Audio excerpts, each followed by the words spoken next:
Okay.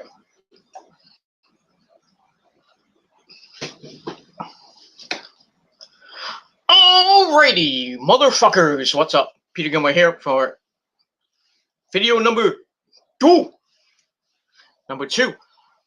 on this glorious Tuesday evening, almost Tuesday night, April the 6th, 2021. Thank you all for watching right here on the home of the Gilmore Chronicles, TGC Reborn. This is episode number, episode number 193 of the Gilmore Chronicles Reborn series on our road to 200. Coming up pretty soon.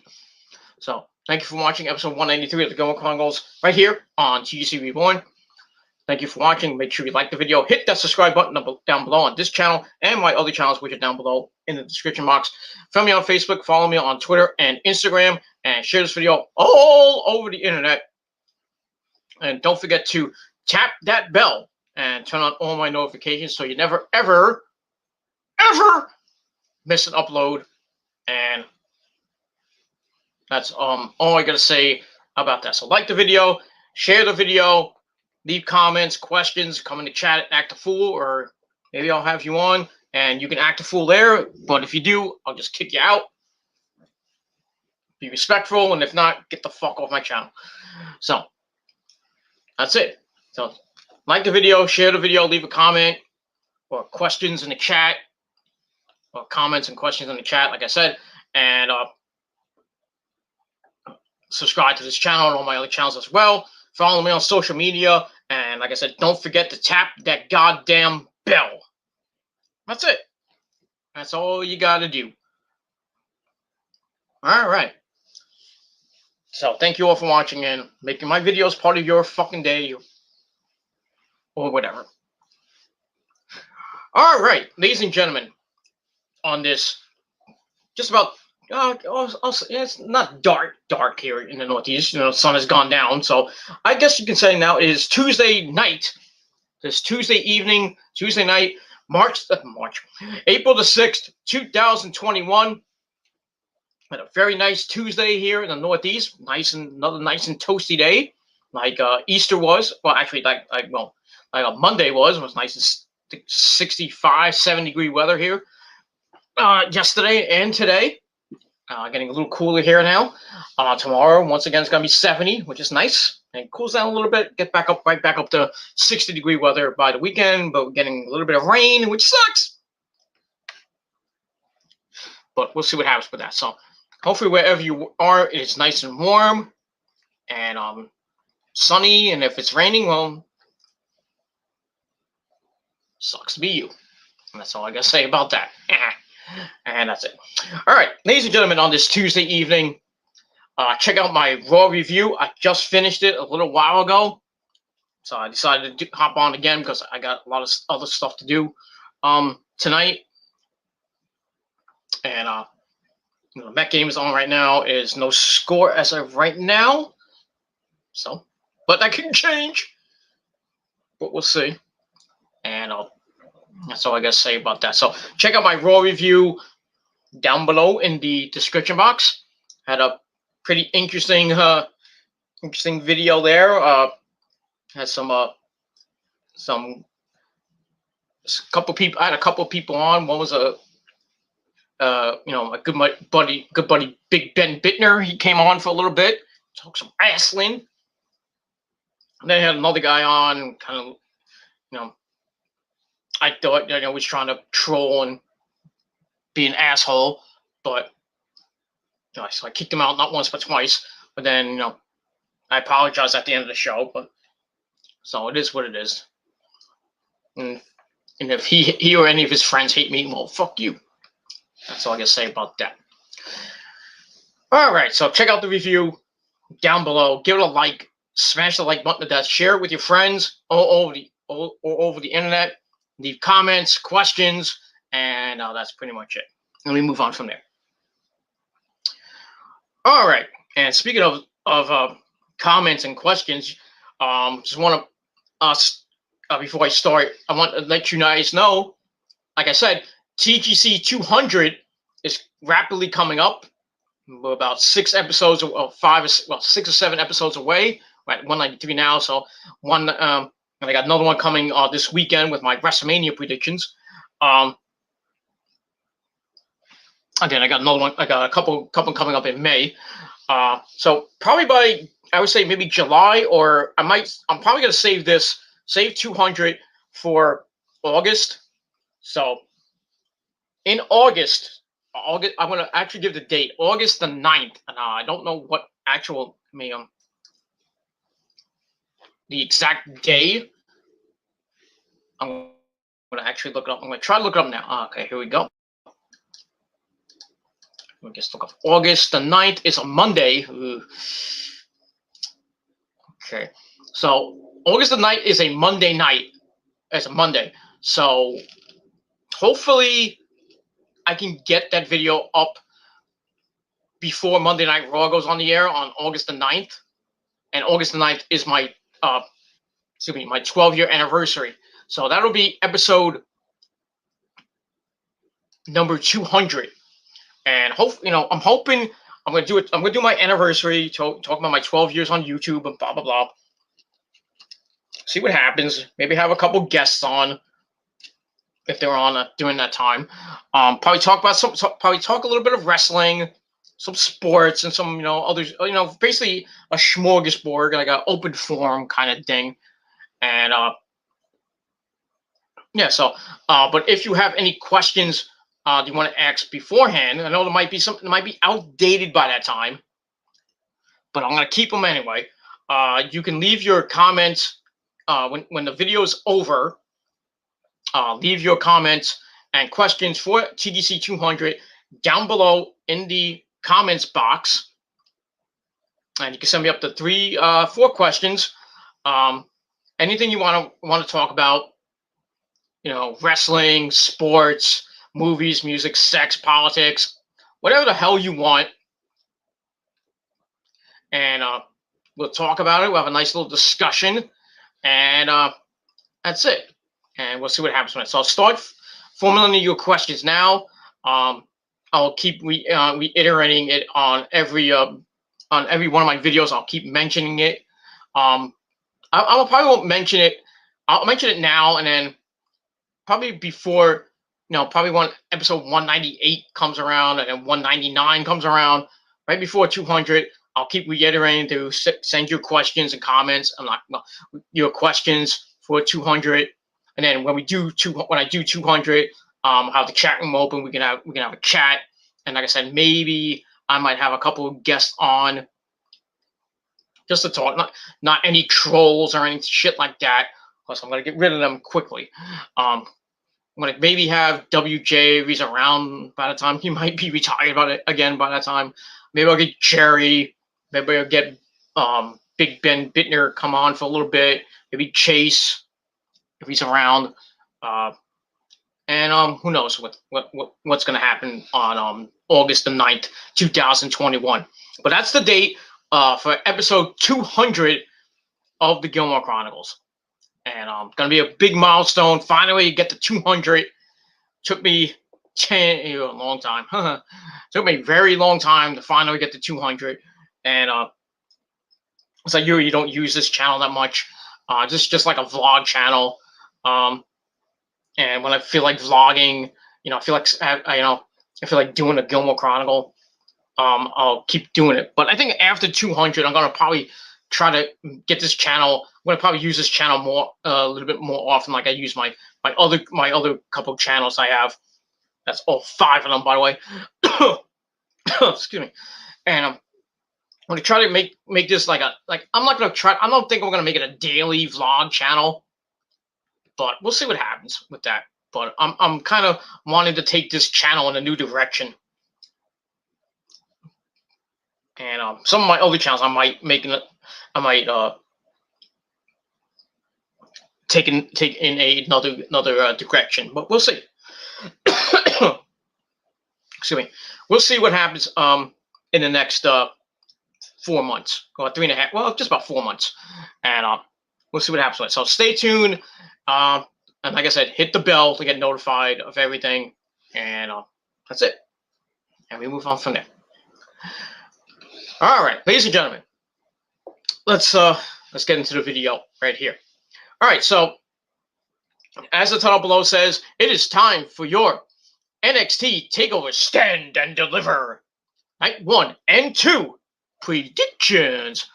NXT Takeover Stand and Deliver Night 1 and 2 come your way tomorrow. Well, actually, Night 1 comes your way tomorrow night on the USA Network from the Capitol Wrestling Center in St. Petersburg, Florida.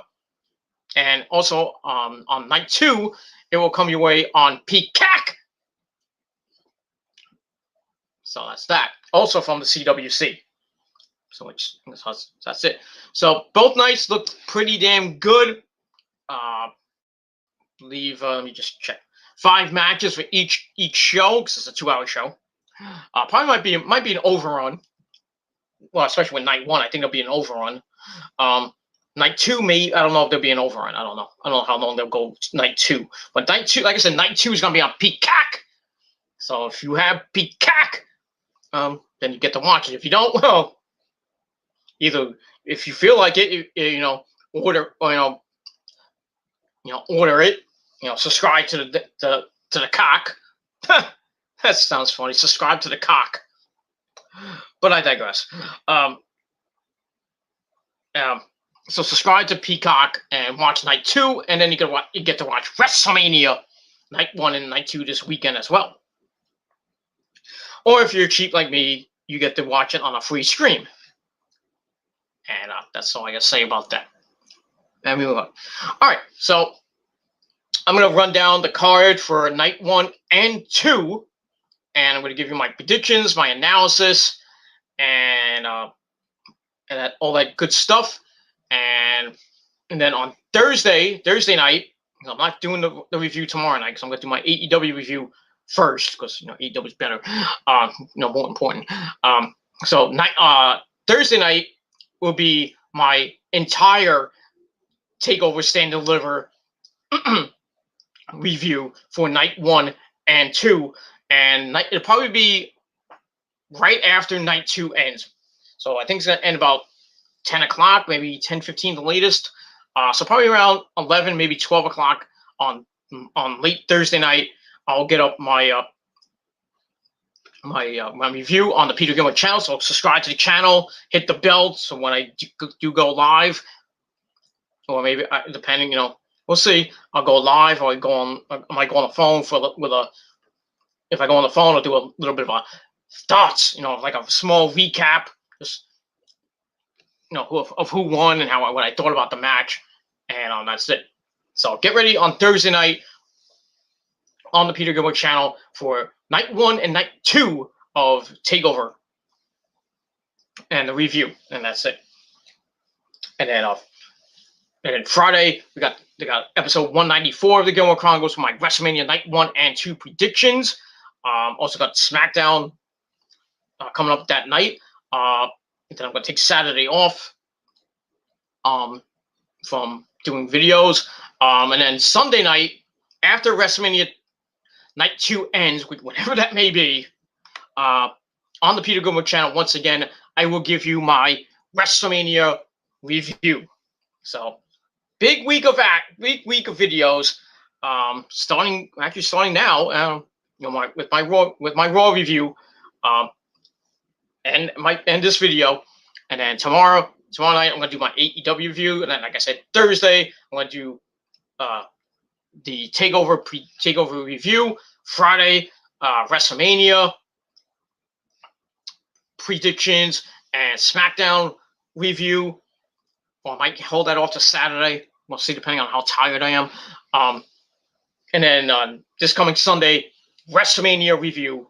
And that's it. So like I said, hit the bell on this channel and all my other respective channels. Don't forget to subscribe. And that's it. So do it now.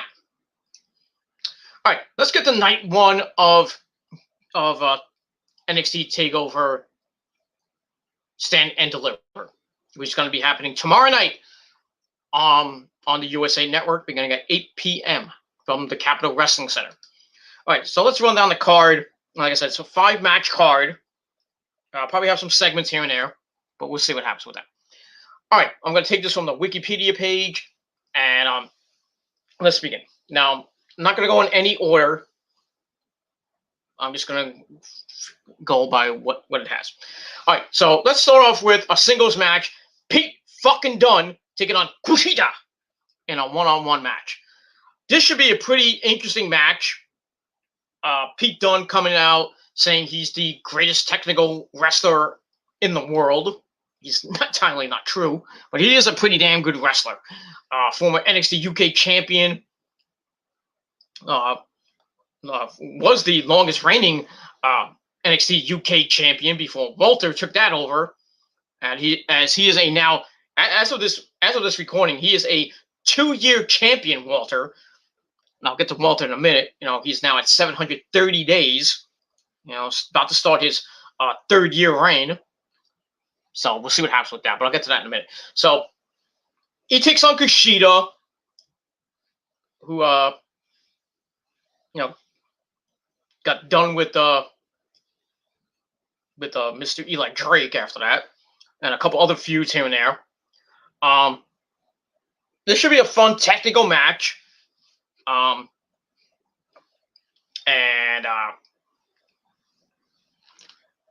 we'll see what happens with that. These two guys were in the Battle Royale last week, and they both got eliminated. Kushida had the hoverboard lock on Pete Dunne, and they went over the top rope. And as they went over the top rope to the floor, Kushida still had the hoverboard lock in, and Pete Dunne was screaming like a little bitch.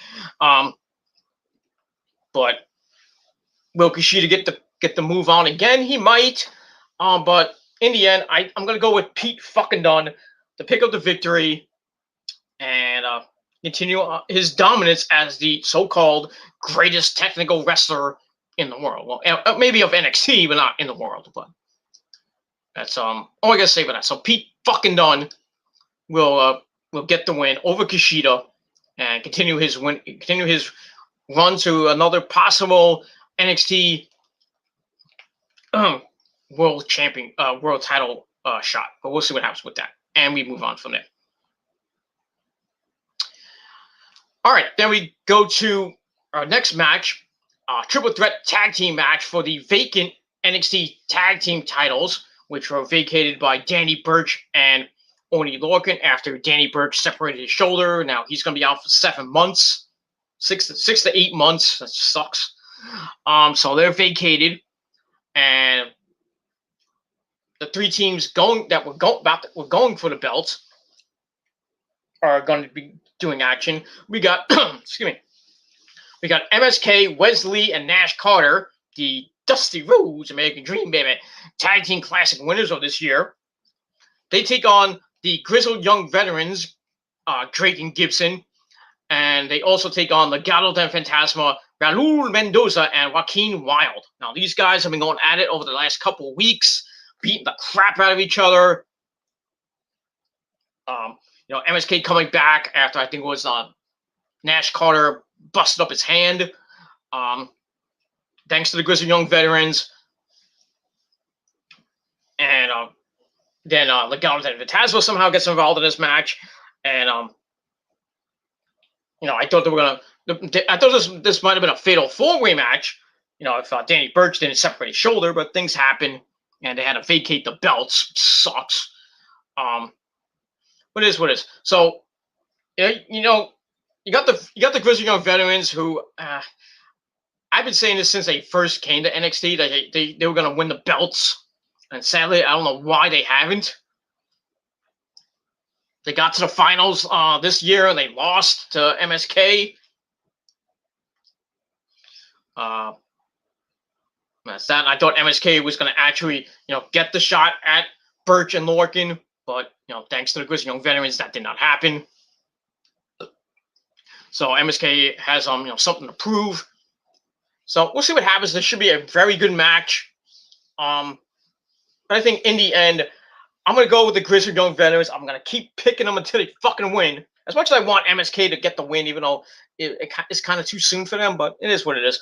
I'm going to go with the grizzled young veterans, Drake and Gibson, to pick up the win, become the champions, and then probably face MSK in their first offense Hopefully they don't lose it in their first defense, but we'll see. But that's all I got to say about that.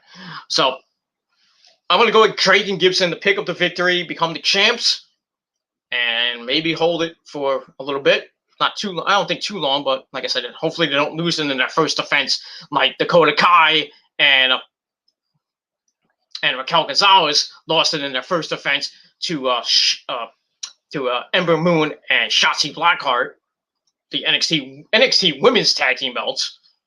I'll talk about that in a little bit. But for the men, I'm going to go with the Grizzled Young Veterans, Drake and Gibson, to pick up the victory. And that's all I got to say about that. And that's it. Chat room soon open if you want to come in, talk it up, and that's it. All right, then we get to our next match, a 6-man gauntlet eliminator match. They have actually coined the term now. They have trademarked it. 6-man gauntlet elimination match. The winner of the match receives an NXT North American Championship match against Johnny Gargano on night number 2. So we got the final 6. There was a 12-man battle royal last week on NXT, and this is the final 6. We have Leon Ruff, Isaiah Swerve Scott, who got eliminated first and second. Then we got Big Bronson Reed, Cameron Grimes to the moon. No, he was on. He was on live today with Sarah Schreiber, Swerve, and Leon, and he was funny. You know, it was on Instagram, and I went on Instagram and was listening in, and then I asked Cameron if I could have $1,000. Didn't get back to me. So I'm not gonna get Cameron's I'm not gonna get Cameron Grimes' money. It sucks. Damn it. It is what it is. That's that. So got Leon Ruff, Isaiah Swerve Scott, Big Bronson Reed, Cameron Grimes, got Creepy Dexter Lumis, and the winner of the Battle Royale, the man who will be coming out last in the Gauntlet elimination match, Eli Drake, or L.A. Knight. It should be an okay match. Like I said, it's going to start with Leon and Isaiah Swerve Scott. Probably going to go with Isaiah to win the first match. I would probably put either Dexter or Cameron coming out after that. I'd probably put Dexter at number 4, or 3 or 4. Bronson probably coming out at 4 or 5. And then LA Knight, Eli Drake coming out at number 6. So it should be a good match. It's going to be a long match. With a lot of guys, Leon and Isaiah, probably cancel each other out because they're going to continue their feud.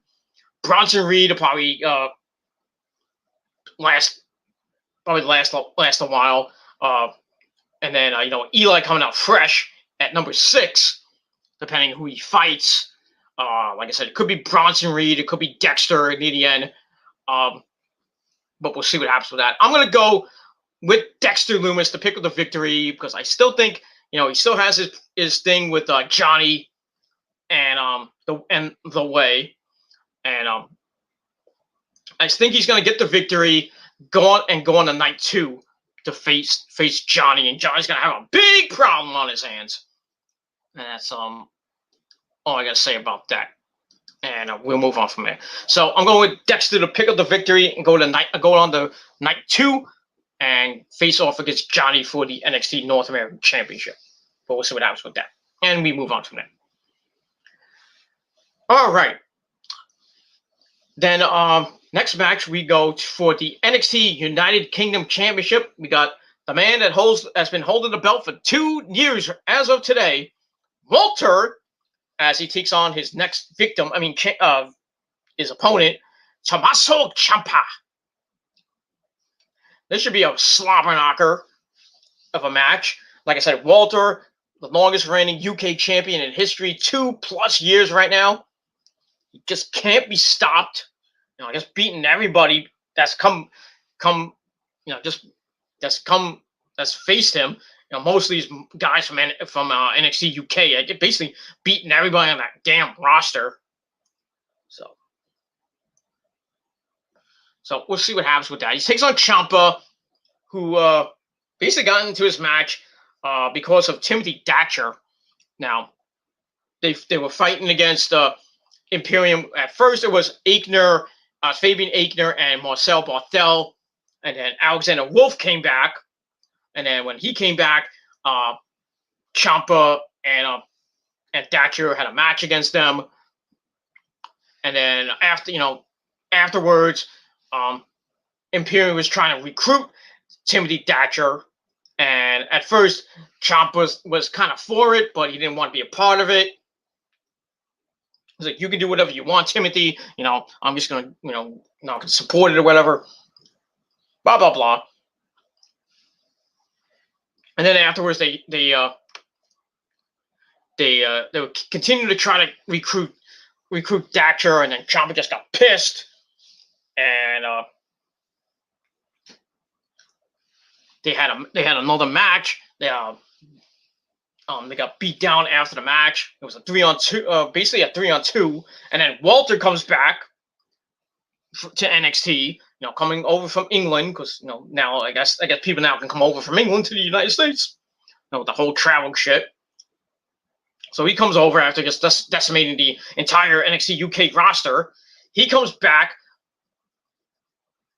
basically beats the crap out of Ciampa, lays him out, and then as we saw, I believe it was last week, Ciampa comes out and basically gets in Walter's face and challenges him for the NXT UK Championship. And everybody's like, what?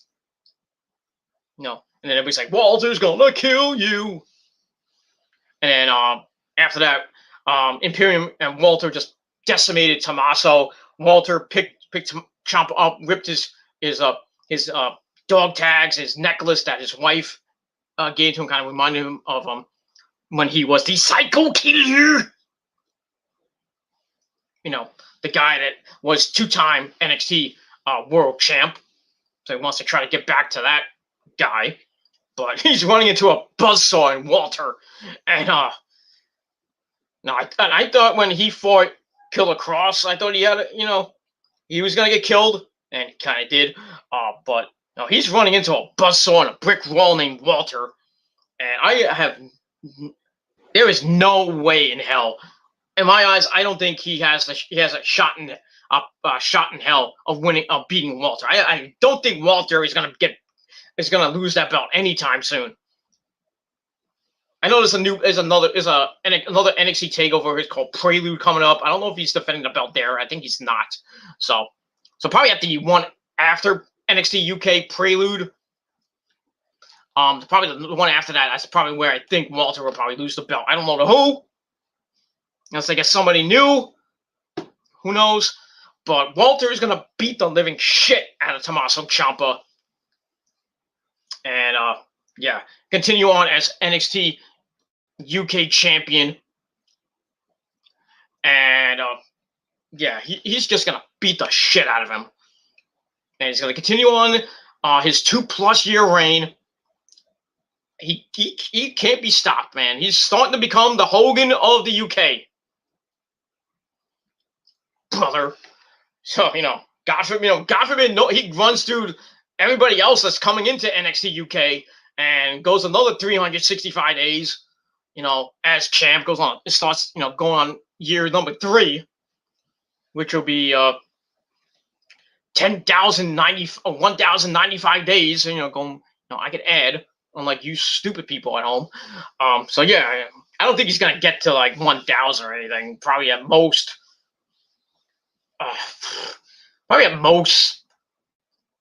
7 something, maybe 800, maybe close to. I think maybe he'll get close to 800, and then after that, what are you gonna do with Walter? You're gonna bring him up to the main roster and misuse him, like everybody else that comes from NXT? Hopefully not. But knowing Triple H, it's like, you did everything here in NXT. You beat everybody. What are we gonna do for you? We'll just ship him up to Vince. Vince is like, oh, Walter.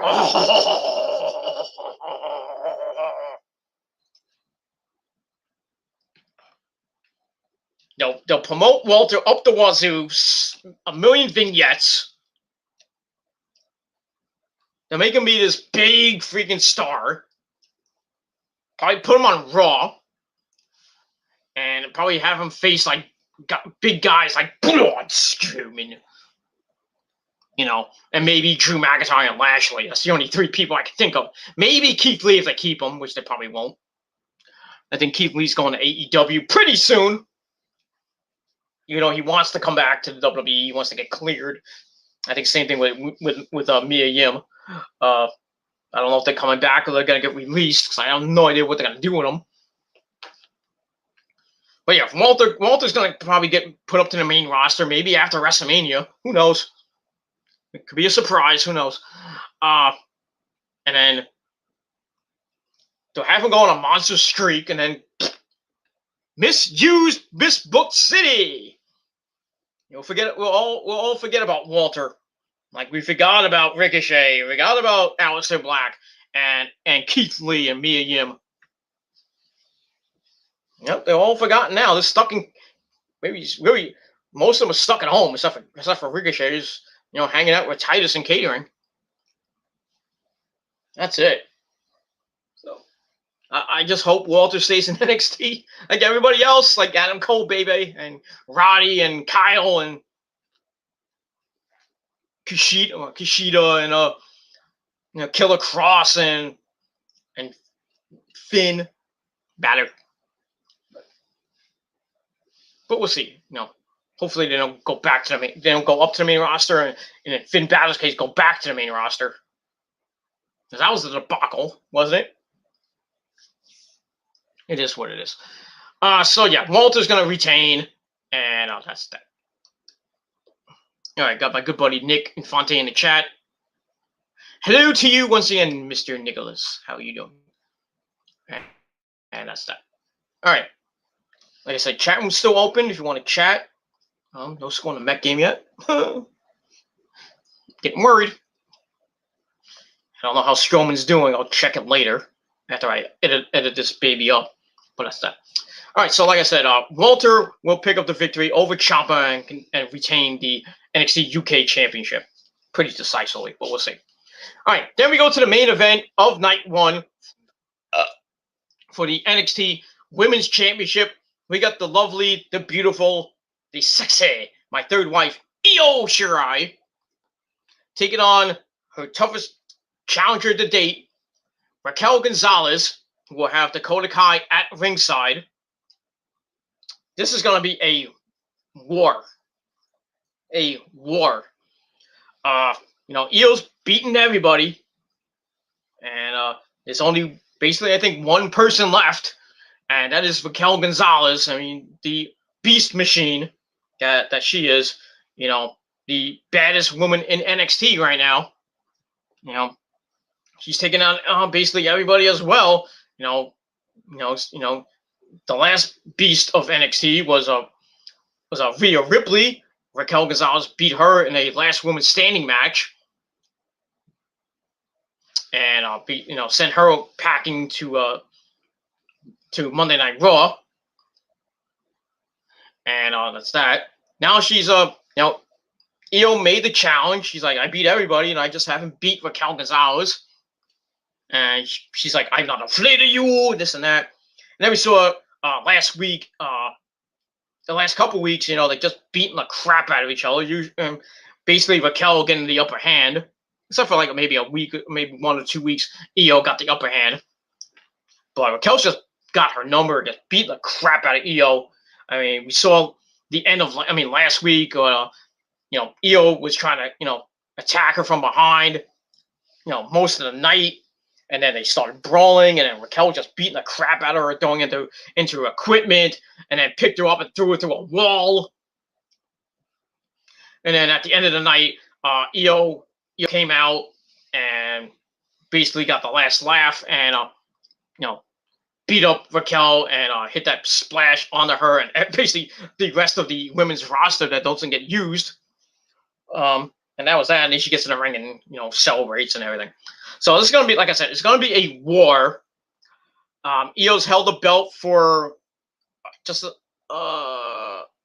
I forgot. She said it on Twitter. I think she said 200 and something, 200 days. I think 200 something days. I think I could be wrong. But she's held it for a long time. Just it's almost a year. Let's put it that way. She's held it for almost 1 year. Maybe she said 300. I think she said. Yeah, I think she said 300. 300 days. A little over 300 days now. So, like I said, she's running into her toughest test to date. And as much as I love her, as you know, like I said, she is my third wife. And by the way, the Mets have just scored 2-0. 2-0 Mets, top of the fourth. Let's see how long that lasts with their shitty bullpen. See if they blow it again. But that's that. So Mets are up 2-0, like they were last night when the Degrominator was degrominating for 6 innings, and then asshole Luis Rojas takes the fucking asshole takes him out after 77 goddamn pitches. Puts in the bullpen, and the first guy in the bullpen did pretty good. Castro lights out in the 7th inning, and then bring in the setup man Trevor May, which he just proceeds to give up a walk, then a hit, then another hit. They bring in another guy, Loop, who comes in and hits Bryce Harper, not in the head, sadly, but he hits Bryce Harper to give up a run. And then the next couple guys, the next guy hits a ground ball to third base. Guillaume throws it home and throws it wildly home. 2-run score, making it 3-2 Phillies. Then the next guy gets a hit, making it 4-2. And then the next guy hits a sacrifice fly, making it 5-2. And that was that. That was basically the end of the game. So and the Mets came back with a run in the 9th. And then Alonso came up with guys on first and third and was this close to getting a home run. If it wasn't so fucking windy in Philly last night, I think the Mets would have won that game 6-5. But it is what it is. The first game back, you know, since they didn't play last weekend, thanks to the Nationals getting the case of the yips, having a guy get COVID, and they had to quarantine 4 other people, so that series got canceled out. So the first game of the season, and what do? They have another great performance from DeGrom, and they blow it for the 31st time. 31! That is insane. DeGrom should have like almost 100 wins right now. And he started with the Mets in 2014. Guy should have at least 100, almost 150 wins right now. But 31 fucking times, this guy either gets a no decision or a loss because of the bullpen. Fucking horrible. And the manager's a piece of shit too for taking him out after 77 fucking pitches. Now, I don't know if DeGrom said he was tired. I really don't think so. He was just zooming the ball. The guy he struck out last in the 6th inning, he struck out at 101. You know, he had at least one good inning in him. I don't think there was any fucking way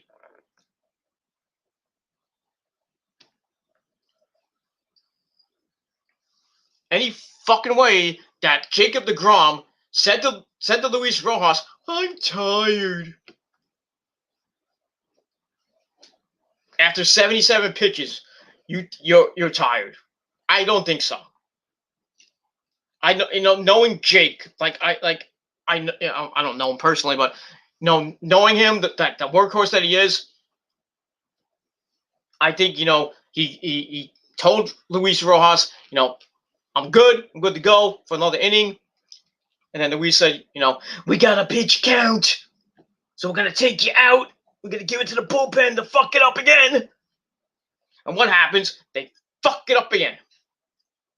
Like they've been doing for the past 6 years. Ever since the World Series of 2015. Don't get me started with that. Don't get me started with that. Because they should have been, the way they were rolling for that playoffs, Should have won game 1 because DeGrom was just dominating that game. The bullpen blew that game. Game 2 should have won that game. Game 3 they won. Well, game 3 they should have won. Well, they could have lost that game. I don't think the bullpen blew that game. So it should have been 2-1 Mets against the Royals in 2015 World Series, and then they won game 4. So it should have been up 3-1 at home with Matt Harvey in game 5. The way he pitched that game, God bless him. But they fucked it up. And that's why they lost 4, in 5 games at home. Which pissed off a lot of fans, including myself. And my good buddy Jim Brewer. Jimbo. Jimbo. Jim Brewer. Heartbreak City in 2015. And in 2016, when they were in the wild card game at home against the San Francisco Giants, and good old La Familia fucks it up by giving up a 3-1 homer in the 9th inning. Heartbreak City. So I think, if they would have won that game, I think they would have made a nice, went back to the World Series in 2016. But the bullpen fucked that up. And 2017, 2018, they just basically sucked. Didn't matter if DeGrom was even pitching anyway, because, basically got the same thing. And then 2019, they had a good chance, but they just, all those games they lost with DeGrom and Syndergaard and company. They could have made the playoffs. Could have maybe done some damage in the playoffs, but they choked near the end. Thanks to the fucking bullpen. And then last year with the fucking virus, they only played 60 games, and half of those games, the fucking bullpen blew it again. With the addition of Edwin Diaz, the blown save machine that he is, and Familia. But last night it was basically a rookie, not even a rookie, a seasoned veteran in Trevor May, and a rookie. Basically, the rookie fucked it up. May started to fuck up, and then Loop comes in, fucks it up even worse. So that's all I gotta say about that. So, like I said, we'll see. Hopefully, it was just a blip on the radar. But like I said on my Raw review, the fucking Mets bullpen is going to be a very big problem for them, and especially the pitching, because after the Grom, they got nobody, and maybe after the Grom they got Stroman, and then after that, nobody. Peterson up and down. Thank you for the dislike, by the way, fucker. They got Peterson, who's, I don't know, he might have a sophomore jinx, and then they got rookies in Walker and Lucchesi or Ukenzi, whatever the fuck his name is, was supposed to debut at home this I think on Saturday, but they took him out and they put DeGrom in on Saturday against the Marlins at home. But we'll see. Stevie Cohen wants the Mets. They said it might be a World Series contender this year. I don't know. I seriously doubt it now. But we'll see. It's only game 1 of 160. Well, actually now it's going to be, it's really the 5th game, sometime maybe 6th game for some people. Right now, it's 157 after this one, 158 games left. So 158 games for the Mets to blow. But we'll see. But like I said, it's 2-0 now. Yeah, it's 2-0. I believe in the 4th inning right now in Philly, and that's it. And we'll see what happens with that, and we move on. And if you don't like me talking about sports and the Mets and anything else, you want me to talk about the topic at hand, talk about Stand and Deliver, go fuck yourself. That's it. All right, so getting back to Io and Raquel, like I said, it's gonna be a war, and my final prediction is gonna be Raquel Gonzalez beating Io, ending her almost 1-year reign as champion. And Dakota Kai might get involved in the match a little bit. to distract Io, but then she might get kicked out by the referee. But we'll see. We'll see. But like I said, I think Raquel Gonzalez, she's on this monster streak right now. She got the NXT Women's Tag Team belts with Dakota, and with them winning the Dusty Rhodes Mega Dream Baby Cup, they get rewarded the NXT Women's Tag Team belts, and then they proceed to lose to Shotzi and Ember the first night, which I thought was stupid. But maybe they'll reward Raquel with the NXT Women's title, and I think she will get it over Io. Start her long. I think it's gonna be a long reign with her as champ. Io will probably get a rematch. I don't think she's gonna get it back because I think she still has some stuff to finish up with in NXT. Hopefully she'll be there for another year or so. So I think she could face some more up and coming women like Zoe Stark and shit like that. And that's that. But yeah, I think Raquel is going to start her reign beginning tomorrow night after she beats Io. And I don't know who's going to beat her. When she wins that belt, I don't see anybody stopping her. Anybody. Unless it's Dakota Kai herself when they eventually break them up. I think the next person that might win that belt might be Dakota Kai. Like I said, I don't know who's going to win. I don't know who could beat her. Unless they want to do, Raquel Gonzalez and Kaylee Ray, the NXT UK champion, who is just unstoppable there too. They could do that. Maybe they might do it. Might not. But I'd love to see that match.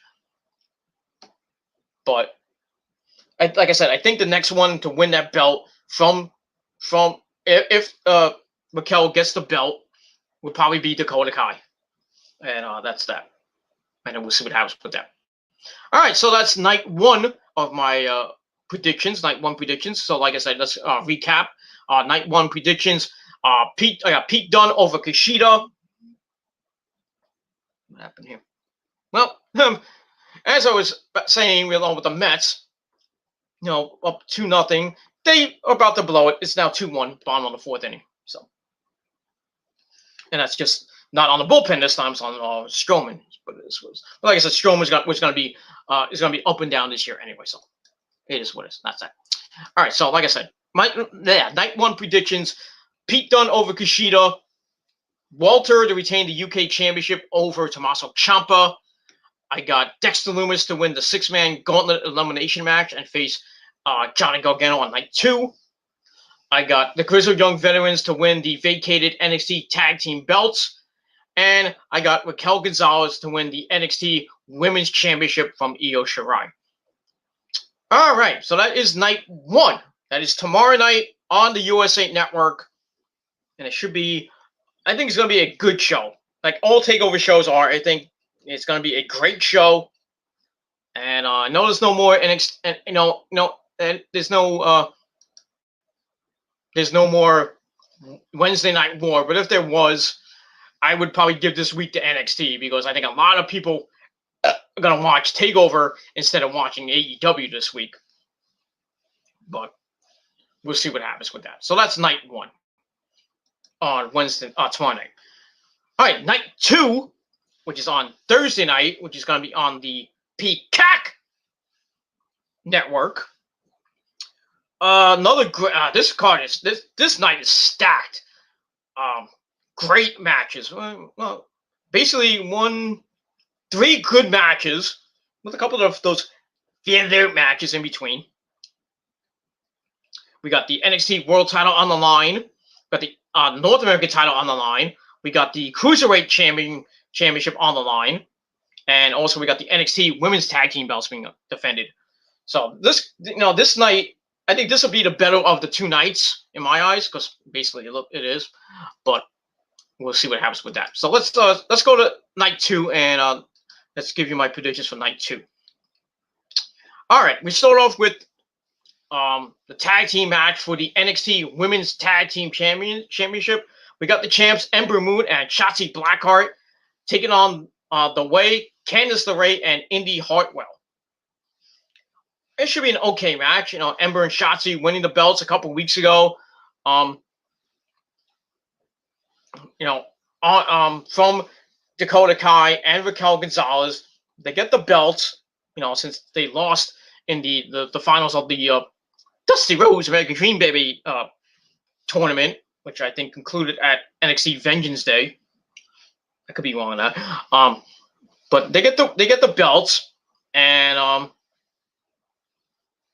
been doing okay with them. Basically running through the competition, basically. And then you see, then you have Indy Hartwell and Candice LeRae, who say they want to be the champs, and then they had that segment where Shotzi and Ember just parading in the back, down the hall, and then they run up to Candice and Indy Hartwell, and Indy and Candice say, we'll be better champs than you, and then Shotzi and Ember like, oh, is that a challenge? And then Candice and Indy are like, well, we're gonna challenge you on our time, and we're gonna do it on our time when we want, blah blah blah. So then, as you saw last week, as Indy and Candice got a win in a tag team match, they then made a challenge to Shotzi and Ember for the belts, and then Ember and Shotzi come out. They had a little smack talk, and then Shotzi hits Indy Hartwell in the pussy with that little freaking thing on her tank. It looked like a freaking Nerf thing. Hit her right in the gut, right near the pussy, and Indy Hartwell just like no sold it. Unlike Austin Theory, who got hit in the nuts and sold it like a champ. But it is what it is. But it's gonna be a pretty okay match. I'm going to go with Ember and Shotzi to retain the belts. I just don't think they're going to lose them right away, especially to Candice and Indy. Even though I really want Candice to get a title in NXT. Really, she should have had the NXT Women's title, but sadly they did not give it to her because she had that war, that big feud with Io months ago. Didn't get the belt, but it is what it is. But I just don't think they're gonna give the Candice and Indy just yet. So I'm gonna go with Ember and Shotzi to pick up the win. Like I said, the match should be okay, and that's all I gotta say about that. And we move on from there. All right, then we go to a singles match for the NXT North American Championship. We got Johnny Wrestling, Johnny Gargano, the champ, taking on the Gauntlet Eliminator winner, whoever that might be. It could be either Leon Ruff, Isaiah Swerve Scott, Bronson Reed, Cameron Grimes to the moon, Dexter Creepy Loomis, or Eli Drake. Night, whatever you want to call him. So he will face the winner of night one in a match. So really, this is a match that does not favor Johnny because he basically has 24 hours to prepare for the winner. And he went to William Regal and said, "This is not fair." And William Regal was like, "I don't give a shit." So it's gonna be a tough challenge for Johnny Gargano, Mr. Takeover, Johnny Takeover as he calls himself. And like I said in my night one predictions, I predicted Dexter Loomis to get the win because I don't think they really finished that storyline with Johnny and Dexter. Dexter, using his mind control to get Austin Theory to turn on Johnny. Now he's got Indy Hartwell about to turn on Johnny. So Johnny's always Johnny's gonna have is his hot white Candice LeRae. So I think it's gonna be Johnny Gargano taking on Dexter Loomis in a match. Johnny's gonna have Candice. He's gonna have Austin Theory and Indy Hartwell at ringside. Against creepy Dexter Loomis. And I just don't like Johnny's chances if he faces Dexter Loomis. I just don't. So I'm going to go with Dexter Loomis to win the NXT North American Championship. And, Sam Shaw is finally going to win a belt. So I'm going to go with Dexter to pick up the victory and the North American title. And I don't see him losing that belt anytime soon because I don't even think anybody can beat him. Because he's creepy. That's all I got to say about that. So I'm going to go with Dexter Loomis to pick up the victory over Gargano. And I think Austin Theory and Indy Hart will return on Johnny and probably break up another faction, and that's it. So the way will be bye-bye. They'll go bye-bye, but we'll see. So like I said, Dexter Lumis will pick up the victory and the North American title, and that's pretty much all I can say about that. And we'll move on from there. All right. After that, we go to a next match, a ladder match for the undisputed NXT Cruiserweight Championship. The Cruiserweight belt will now be unified. We got the last NXT Cruiserweight champion, Jordan Devlin, who came back a couple of weeks ago. Of course, he was suspended. Then he came back to NXT UK. Then he came back to NXT. He takes on the current interim NXT Cruiserweight Champion, Santos Escobar, who's held the belt for a pretty long time. After Jordan Devlin got suspended, and thanks to this fucking virus, they needed a Cruiserweight champion. They had the tournament. Santos Escobar got the win. Now he's held it and basically beaten everybody. So he's the current NXT Cruiserweight champion, and then Jordan Devlin comes around from the UK, and basically saying that I might have been suspended, I might have left thanks to this fucking virus, but I'm still a champ. Nobody has beat me for this belt, so I'm the Cruiserweight champion. And Santos like, no, I'm the Cruiserweight champion, and everybody's going, I'm the Cruiserweight champion. So then last week they had I think it was the week before that, Jordan Devlin comes out and they start brawling and beating each other up, and then they had a face-to-face after a Santos Escobar match, I think with Tyler Breeze. I think it was Tyler Breeze. It might have been somebody else. And then Jordan Devlin comes out and they joy jack, and basically like, oh, I'm the champion. No, I'm the champion. I'm going to kick your ass. No, I'm going to kick your ass. Blah, blah, blah. And then we see the Heartbreak Kid, Shawn Michaels, come out, and he takes out a ladder, and he pushed it into the ring. He points up to the sky, and basically saying, why don't you just unify the belts to see who is the champion? Let's do a WrestleMania 10. Let's relive WrestleMania 10 with Michaels and Razor Ramon Scott Hall for when they unify the Intercontinental title. Let's do something like that. So we're gonna get this ladder match, and this is gonna be one of the matches of the night. Not the match of the night, but because I think that's gonna be Adam Cole, baby, and Kyle O'Reilly. But I'll get to that in a minute. But this is gonna be a great match. I always say 4-star match here. Gonna be a lot of spots with the ladder. I'm gonna do just insane fucking shit with a ladder.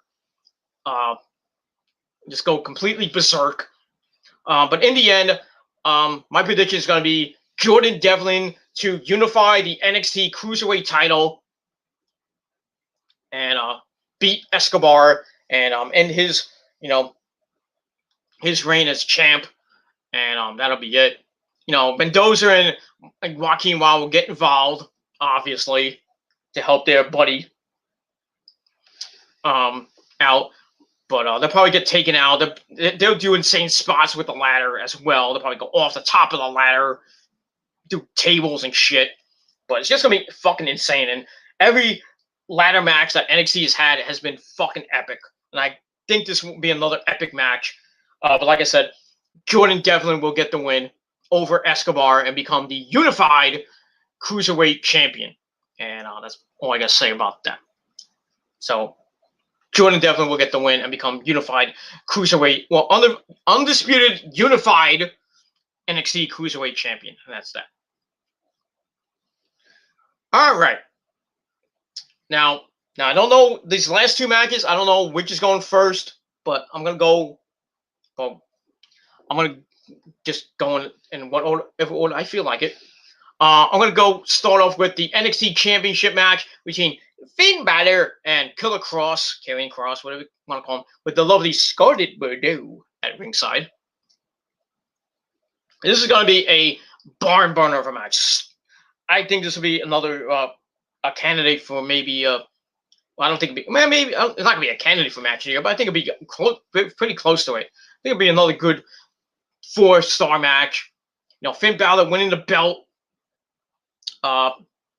last year from Adam Cole. In that match with Adam Cole, and he's just beating everybody. He's beating Adam Cole again.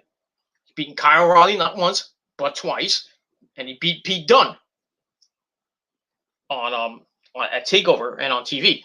So he's coming in and facing off against basically, I think, the #1 contender, Killer Cross, the man that held the NXT world title for one day. Then he had to relinquish it thanks to his shoulder injury to put him out for a little bit.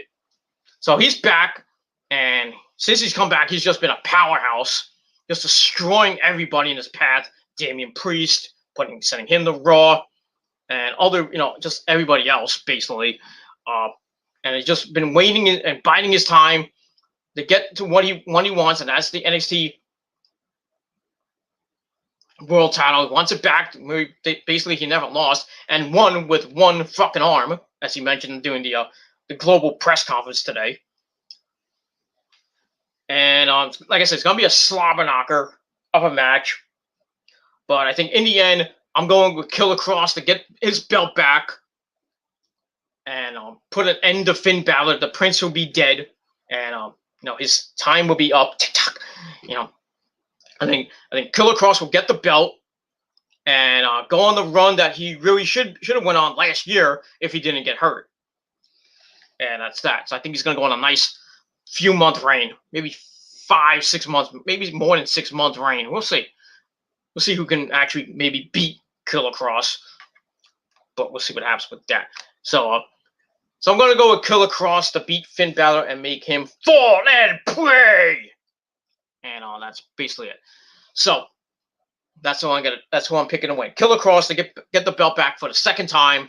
And I think, like I said, he's going to have a pretty monster run with that belt. But we'll see. And that's it. All right. Then we get to what really should be the main event. Probably won't be, but it is what it is. We got an unsanctioned match. No rules. Basically, NXT is not responsible for what happens in this match. A good old-fashioned unsanctioned street fight match. We got Kyle O'Reilly taking on our good friend that we all know and love. Ladies and gentlemen, do it with me now. 1, 2, 3, Adam Cole, baby! Oh boy, this is going to be a fucking war. Oh, I can't wait for this match. Oh man. I mean, no, these guys have fought since. But they've been around for. They've known each other for like what do you say? I think 12 years. Since 2009 when they came up as I think they came up first in CZW. I could be wrong on that. They came up in Ring of Honor. I know that as Future Shock. Really should have been the Ring of Honor World Tag Team Champions, but nope. No, don't know why. I thought they could have beat, at the time, when I first saw Future Shock, I first saw Adam Cole in CCW when he was with the lovely, hot Mia Yim, because he plowed that first. He fucked that sweet ass, right? Well, just around the time that Nana had her. So maybe Nana had her first and just gave, Adam his sloppy seconds. No offense to Nana and Mia Yim, I love them both, but just saying, Adam had him first. So yeah, so I'm, seeing Adam in CCW in 2009, and then seeing Future Shock for the first time at Final Battle 2010.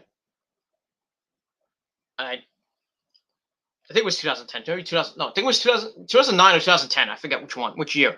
I think it was 2010 because they didn't face. I thought they were going to face the American Wolves. Davey Richards and Eddie Edwards at Final Battle, but that was not to be because I think it was at the time there was Roddy taking on Eddie Edwards. Not Eddie Edwards. It was Roddy versus Davey Richards, and Roddy basically knocked Davey Richards for a loop, knocked him out. gave him Davey Richards concussion, and Davey's like, "Oh, did I win?" And we're like, "No." No offense to Davey Richards, a great wrestler, but it is what it is. But I've seen them in Ring of Honor since 2010, 2009, 2010. Coming up as Future Shock, and like I said, thought they were going to be Ring of Honor Tag Team Champions. That wasn't meant to be, and then about, I think it was 2013, 2012, 2013, they kind of broke Future Shock up. Kyle turned on Adam, and then they started a big feud. That didn't go up to Final Battle. It went to Best in the World. I still think it's 2013 because I was there with Rosa actually. And they had that Hybrid Rules match, probably one of the most violent. I don't think the most violent match, but one of the most epic matches I've ever seen. Not the match, but one of the most epic matches I've ever seen in Ring of Honor. That Hybrid Rules match. If you haven't seen it, go look it up. I don't know if they have the full match on YouTube. They might have just some highlights and that's it, which sucks for you. Unless you are a member of Honor Club, Ring of Honor Club, then you can actually, you can if you sign up, you can actually watch that match live and in living color. Maybe see me. I think you actually might. You actually might see me because I was right near the freaking I was right around the entrance way. When Adam Cole came out, and I wish I had the fucking. I don't have. I'm sad. I'm pissed off. I don't have that DVD. I'm going to get it though. But it is what it is. But like I said, if you do have Honor Club, or if you do have the DVD, you might see me. But it is what it is. I think I was wearing a Kings of Wrestling T-shirt at the time. You might see Rosa too, but it is what it is. But yeah, that match was fucking insane.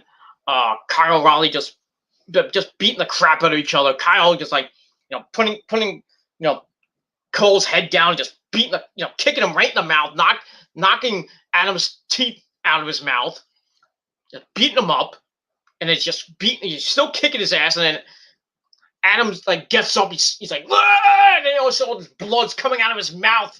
It's fucking disgusting. The fans were going nuts. And that's basically what made Adam Cole a star in Ring of Honor. Just that match. I mean, after that, Adam Cole just was like his the level he just went from here to boom. And he just became a star right after that. And then the whole thing with all the Adam Cole baby stuff came around. And then became champion, I think, twice, and then he got the belt back from Jay Lethal when he became when he joined the Bullet Club Elite, baby. With Kenny in the group. Well, not with Kenny, but Kenny was there, but he wasn't. He Sandy didn't bring him to the New York or anything like that. In the Bullet Club Elite, he was basically with the Bucks, and I think Cody at the time. Was it Cody? I don't know if Cody was there at the time. 2016 to 2017. But yeah, like I said, he was fighting with O'Reilly again. They kind of was teasing a Future Shock reunion. They had one match that they teamed up, and that was it. And then they fought at Final Battle 17, I think. So I think it's 2017, I think. They had that match for the Ring of Honor title. Kyle O'Reilly became the champion, beating Adam Cole. And then Cole went to Japan, and then he's still with the Bullet Club Elite. And then in 2018, the Bucks and Kenny and the debuting Marty Scurll, the villain, they basically kicked him out. And that was it. So Kyle won the belt, and then he lost it to Jay. I think he lost it right to. I forgot who he lost to. I think it was Jay Lethal again. In Japan. So he was like not even a one week champ, basically. A couple week champ, and that was it. That was the last time they actually fought I believe that's the last time they actually fought one-on-one. Was in Ring of Honor. I think it's 2017. So after that, you know, they then come into NXT as the Undisputed Era, and they were there for 4 years, going about 4 years. And Cole won the belt not once but twice. No, I think it was once. I forget. I might be wrong with twice. It was.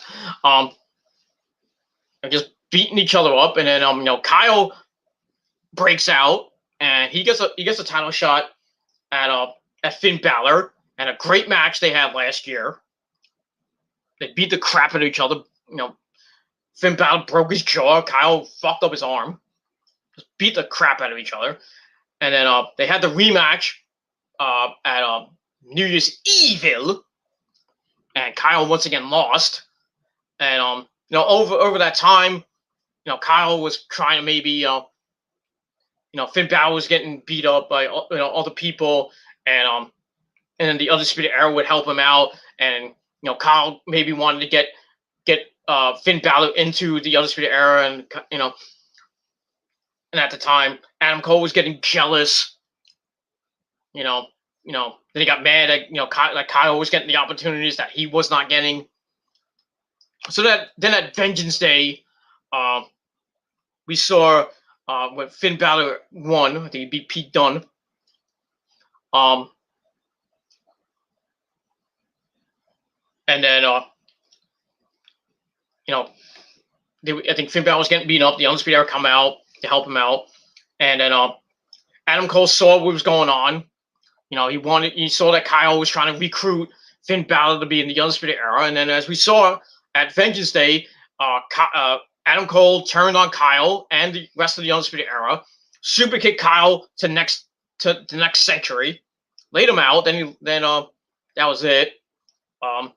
Then Roddy, just was lost in the shuffle. Now he's basically gone. I don't know what's going on with Roddy. And then after that, Kyle's like, "What? Why? Why did you do what you did? What you did?" And Adam's like, "I'm not going to give you an answer."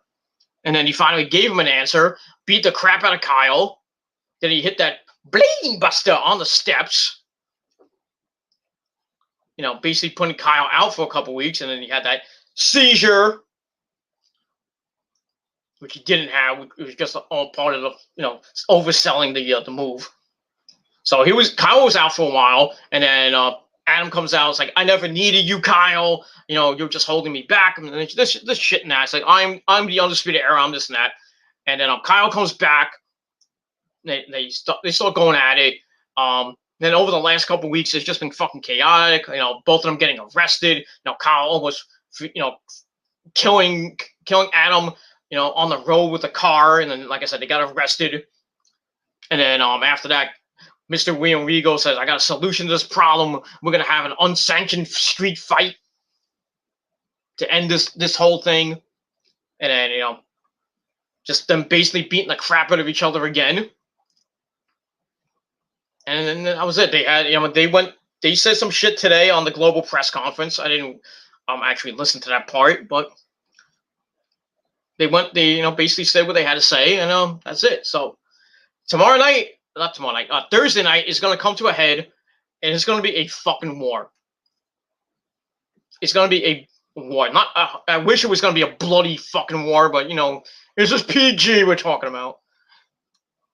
But they're going to beat the crap out of each other. They're going to destroy each other. But that's that. It's going to be a war. I would not be surprised if this is a 5-star. At least very close to a 5-star classic. This is going to be a beatdown of epic proportion. A fight for the ages. And in the end, sadly, much of an Adam Cole mark that I am, I got to go with Kyle on this one. I'm going to go with Kyle. Because really there's nothing for Adam to do.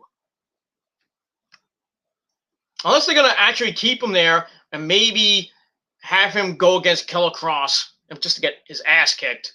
So I really don't think he's going to be the one that beat Killer Cross and get the belt for the second, maybe second or third time. I just don't think. I don't think he. Adam's gonna get one more reign before one more reign. God forbid he goes to the main roster. I just don't think Cole's gonna get the belt. I think Kyle might get the belt before him, but who knows? But I think Kyle deserves another world title reign. Not a world title reign, another world title. Same thing. But so I'm gonna go with Kyle to win this big fucking war, and then after that, I don't know what's gonna happen with Kyle after that. I think he's gonna go his own way. Still be in the main event picture. Maybe get a shot at whoever wins the NXT World Title, which I think is gonna be Killer Cross, like I said. So that should be interesting. Adam's probably gonna do whatever. Roddy. I don't know what's gonna happen with Roddy. I think he's just gonna. They're just gonna. I mean, the Undisputed Era was just broken up as it is anyway.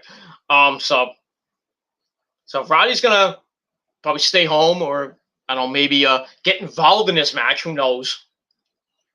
Bobby Fish, I don't know what happened to him. I think he's injured again. Sucks.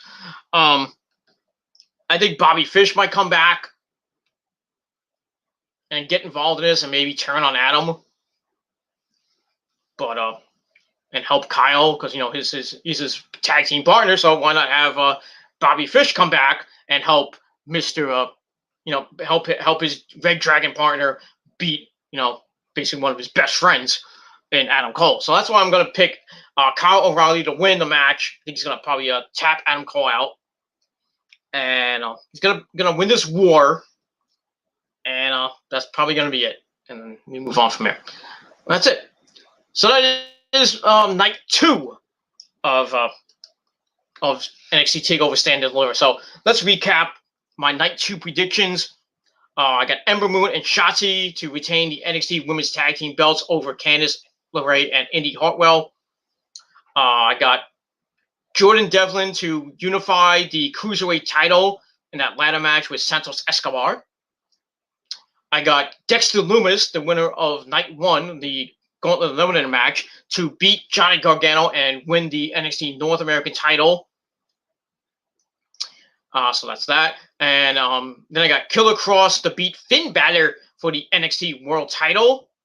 And then what should be the main event, probably won't be, but should be the main event. I got Kyle O'Reilly to destroy Adam Cole, sadly, and in that unsanctioned match. So that is pretty much all I got to say about that. So that's it for night 1 and 2 of NXT Stand and Deliver. And that's my predictions, and that's all I got to say about that. So leave me your predictions down below in the comments section of the video, what your night 1 and night 2 predictions may be. And like I said, if you have any comments you want to talk about, put it down below. Any questions you want to give me for episode 200 of the Gilmore Chronicles coming up on August the 9th. I know it's 4 months away, but start giving me your questions on any one of my videos. In any video, just leave your questions, just mark it TGC 200. And like I said, it might be outdated, but I'm still going to answer it because I love my fans. But it is what it is. I'll still answer it anyway. But try to make it current questions. I don't want to go out. I don't want to do some out. I really don't want to do outdated, but we'll see. But like I said, when I do episode 200, I'm probably gonna be live. I'm gonna try to go live. Might have some guests here and there. I don't know about that, but we'll see. And basically celebrate my 12-year anniversary on YouTube. Talk some wrestling, talk some sports, music, movies, politics, sex, whatever the fuck I want. And it's just an open forum, and that's it. Celebrating 200 episodes of the Gilmore Chronicles and my 12-year anniversary on this fucking website that we all love. Don't we love it? We love YouTube. It's so nice. Such a great website. Yeah. All right. 12, like, this website's been around for, what, 14, 15 years? It fucking sucks. But, it's the only fucking, besides Dairy Motion and BitChute, The only video streaming sites that are around right now. That's it. Unless there's something bigger and better, you're still gonna have YouTube for the next God knows how many years. And that's pretty much all I gotta say about that. So yeah. So episode 193 is now in the books. Thank you all for watching. Continue to smash that like button to death. Haters, you know what to do. Continue to smash that dislike button until it goes bye-bye. Because pretty soon it will be going bye-bye and you can't do nothing about it. You can't dislike the video at all. So when that button goes, whenever that may be, now I think they're starting on some channels right now. I think it's mostly the big time channels. I'm not mine yet. I wish it was, but soon that dislike button go bye-bye. And so do most of you. And that's all I gotta say about that. So keep disliking the video because that's all you can do. Because you're a bunch of fucking cowards and losers, and that's all I gotta say about that. So like the video, continue to share the video all over the internet. Don't forget to smash that subscribe button on this channel. Hopefully we can get to 300 subscribers, hopefully by the end of the year. And that's pretty much all I gotta say about it. And subscribe to all my other channels as well. And don't forget to tap that bell and turn on all my notifications so you never, ever, ever miss an upload. And that's pretty much all I gotta say about that. And that's it. All right, so let's finish up the chat. Finish up with good old chat, and that's it. All right, Nick says Mike Tyson returns tomorrow night on Dynamite. Yes, it is. That's actually some news that I forgot to mention on my Raw review. Iron Mike Tyson will be appearing on Dynamite tomorrow night. I don't know for what. I don't know for what reason, but maybe just to be there. I don't know. Unless they're gonna actually maybe do something with this Jericho Tyson match that we're supposed to have last year, but thanks to this fucking virus, that never happened. So maybe they go in that direction. I doubt that because or unless Tyson might be a special referee for maybe a blood and guts match, or maybe a match with Jericho and MJF. Who knows? Maybe Jericho. That'll happen, and fucking Tyson will screw Jericho again. Like he screwed over Shawn Michaels at WrestleMania 13 or 14. But it is what it is. So we'll see what happens with Iron Mike Tyson tomorrow night on Dynamite. Should be pretty good. We'll see what happens. And that's it. Among other things happening on Dynamite tomorrow night. And that's it. All right. Final comment from Nick. They're getting rid of the dislikes on YouTube. Yes, they are. I don't know when, but they mentioned it in a video. I don't have the video. I can't find it either. Just type it in or look it up on Google or whatever. Just Google it. But yeah, YouTube is finally getting rid of the dislike button. And I couldn't be more happier. Because it stops all these fucking trolls and all these virgins with tiny centimeter cocks. From basically spamming the dislike button, give you like 1 million fucking dislikes. So in a way, it helps. But then people like, oh, dislikes make you popular, shit like that. Whatever. I don't remember what some people said that the dislike button, it shows you like, if you're a big name YouTuber, like Joe Cronin or JD or whoever, like Sexy Phil or HC Baby, you'll see they'll get not some of them they'll get dislikes, blah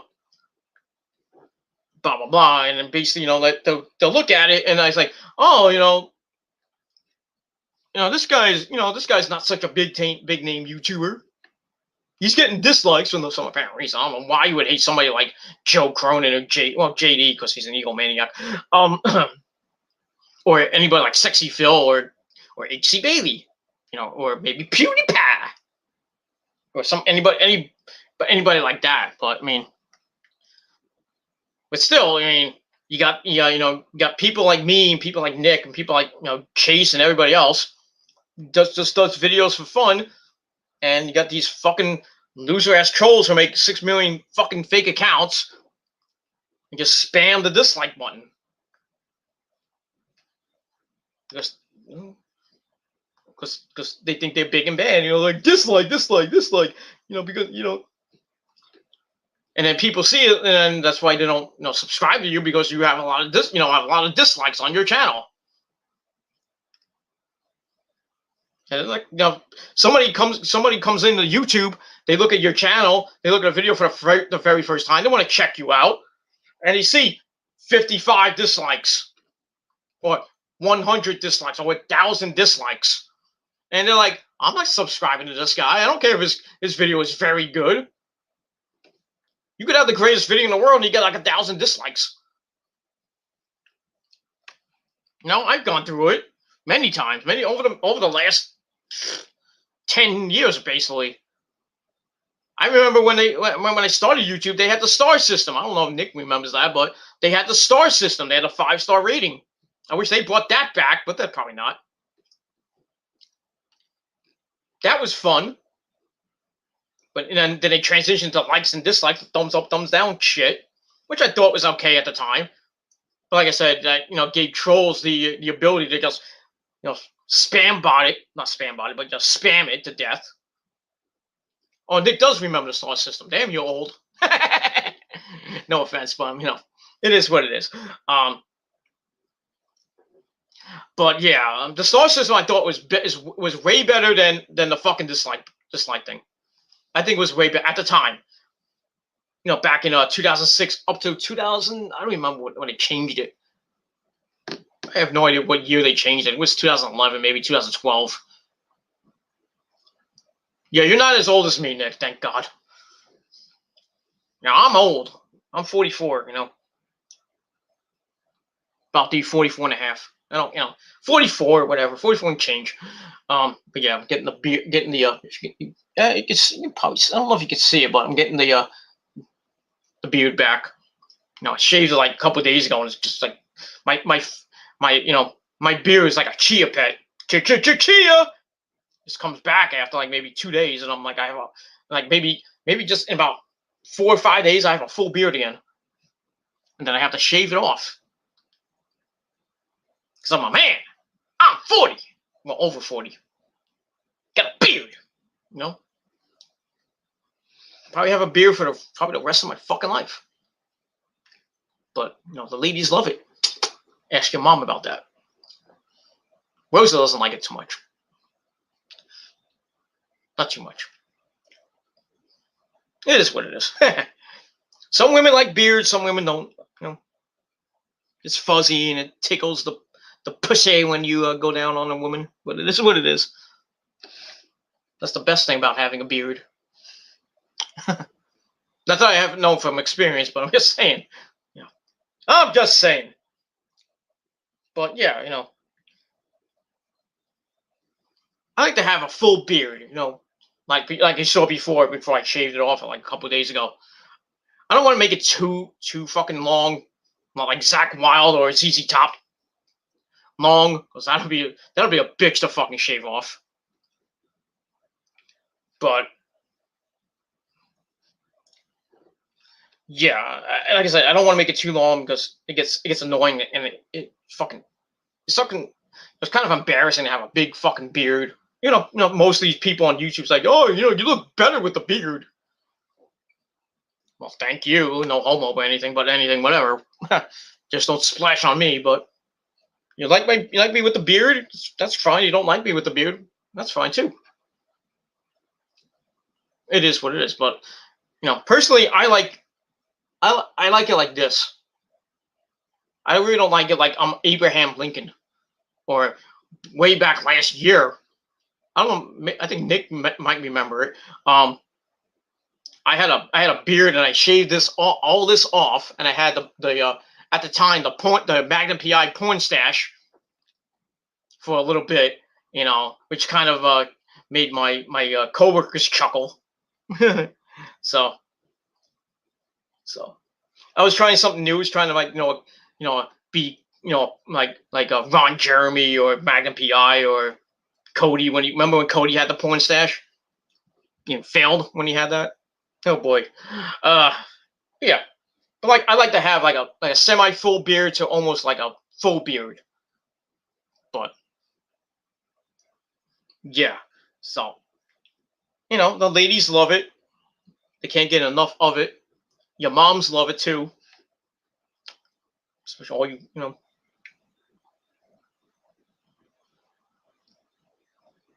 Yeah, I remember. Um, but yeah, I mean, it doesn't matter to me. I mean, I still look fucking better than you. Not you, Nick, but I'm saying, I look better than probably like 95% of this fucking community. Not this community, this website, because I'm not part of this fucking community. It is what it is. Because if most of this community were a bunch of fucking assholes, hypocrites, assholes, racist, fucking pedophiles, and just supporters of pedophiles, and just fucking insane. It's just fucking insane. That's why I'm glad I'm not even a part of this community. Oh, but you do wrestling videos. I'm not part of the community. I'm not. I've stayed away from it for the last 6 goddamn years, since 2015 when I left. So I got tired of being in this fucking community with a bunch of fucking racists and pedophiles and liars and hypocrites and shit. Garbage. The YWC is dead. It's been dead since 2011. Not actually 2012. And we all know who to blame for the death of the YWC. We know. Not gonna say who it is, but I think we know. Never come back. Never come back. It'll never be the same as it was when I first came on here in 2009. Never get back to those glory days. Because there'll still be, sofa sub whores, people showing their cock and their ass and their, with the corn and showing their cock and everything. Doing sofa sub, being, simping off fucking women. I mean, like 14-year-old girls on and off YouTube or whatever. Not me, but it is what it is. I already deal with that shit, and I proved that I'm not many times. But that's it. I can't be part of a community that is just acts like they're in fucking grade school.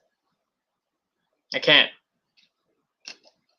I can't be part of a group either, like a faction, like I was back in the day when I was a pro wrestling passion, and I think it was it.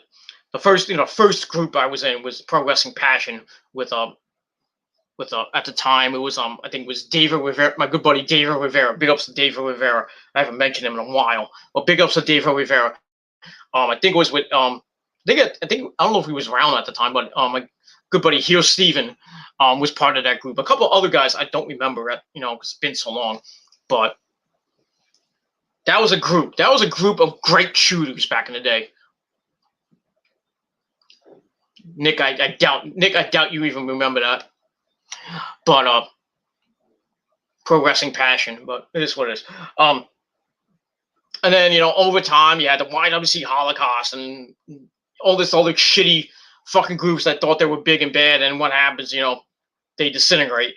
Then the drama that happened after that, my first feud with WJ, and then other feuds with people that basically now irrelevant. But that was that. And then I thought, at the time, back in like 2014, 2015, got with Otaku and his Fortune 4 shooters group, because I thought, Otaku was a pretty decent shooter. I wanted to, build up my brand even more. And look what that. Look what that ended for me. Drama City. You know, I still kind of blame Otaku for all that shit, but it is what it is. You know, I'm not gonna dwell on the past because that's what a lot of people have been doing on this fucking website. Dwelling in the past. Can't get over 2015, 2016. It's 2021. I mean, get with the fucking program already. Get a fucking life. Stop making 6 million fucking accounts. Stop chasing clout like most of these newbies are doing right now.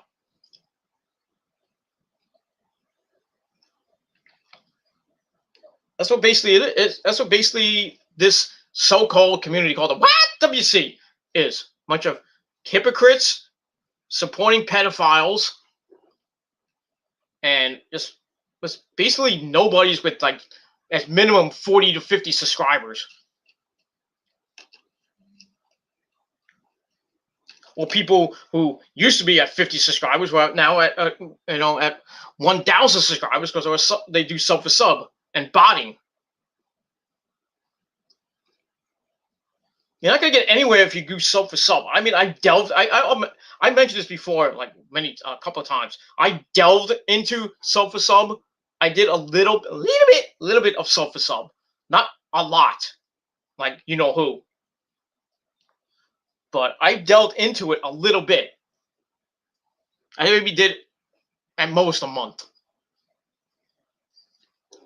But most of the subs I have on all the channels I have, I would say 25% are from sub for sub, but most of them are from hard work and sacrifice.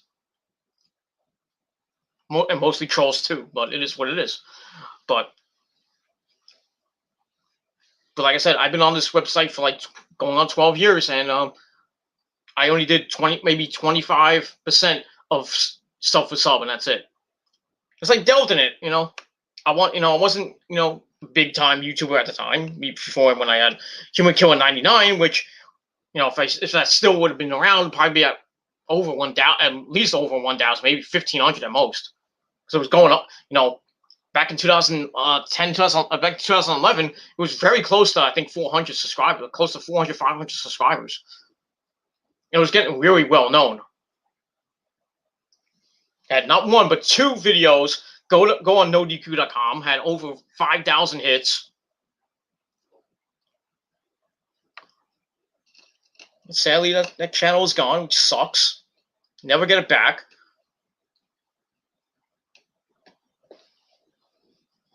And I'll probably never see numbers like 5,000 again. I got close. Not close, but I got halfway there with my Grimm's Toy Show rant a few years ago. It's still going. Almost getting close to it's just over 2,600 views right now.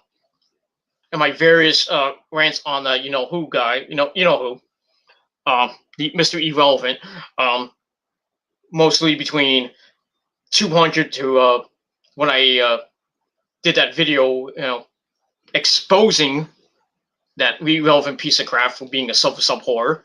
That is over 1,100 views. That's it. So, will I get to 5,000 again? Probably not, but I would love to.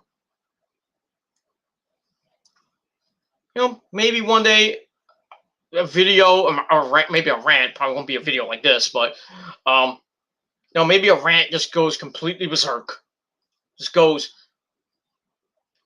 and goes and goes like my dick in your mama's ass. But maybe I'll get another video that'll go to 1,000 and it'll get to maybe 2,000, maybe 3,000, maybe 5,000. God willing, maybe 10,000. Who knows? But I'm just happy with whatever amount I come up with at the end. But it is what it is. That's all I got to say about that. All right, everybody. It's 9:17.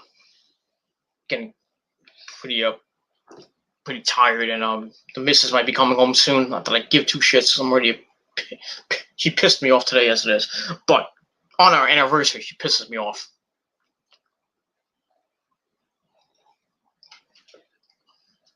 That's why I said 13 years with the old ball and chain. Could be unlucky or lucky, who knows? But as much as I hate her fucking guts right now, I still love her. I still love the fucking. I still love the bitch. You know what I mean? It is what it is, and that's all I can say about that. So we move on from there. All right, everybody. Thank you all for watching. Let me just let me just finish. I'll finish up. Let me just finish up. I know I got an hour and 40 minutes in, but you know, it is what it is. Oh, I finish up. Nick is not as old as me. You're in your 20s, right there, Nick? 20 something now? 20 something. I think you're in the 20s.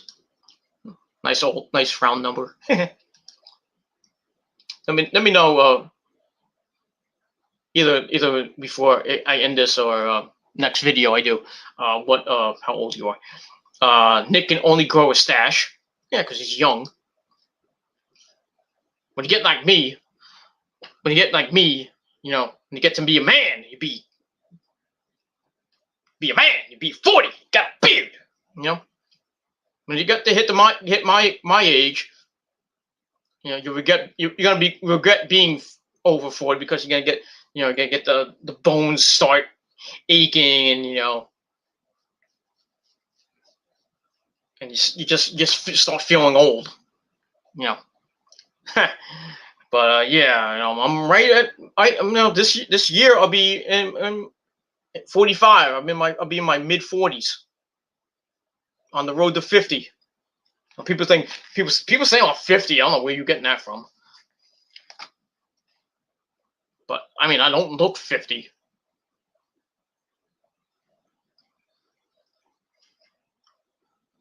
It is what it is. I mean, Rosa looks 50, but she's not 50. She's 47. But it is what it is. Which is about to be 48. But it is what it is. But yeah, so she looks older than me. So that's fine and dandy. And she is a woman, by the way. That's why she has big dinghies. Unlike you know, you who have a very small cack. And you're jealous you can't have a woman like her. But like I said, it is what it is.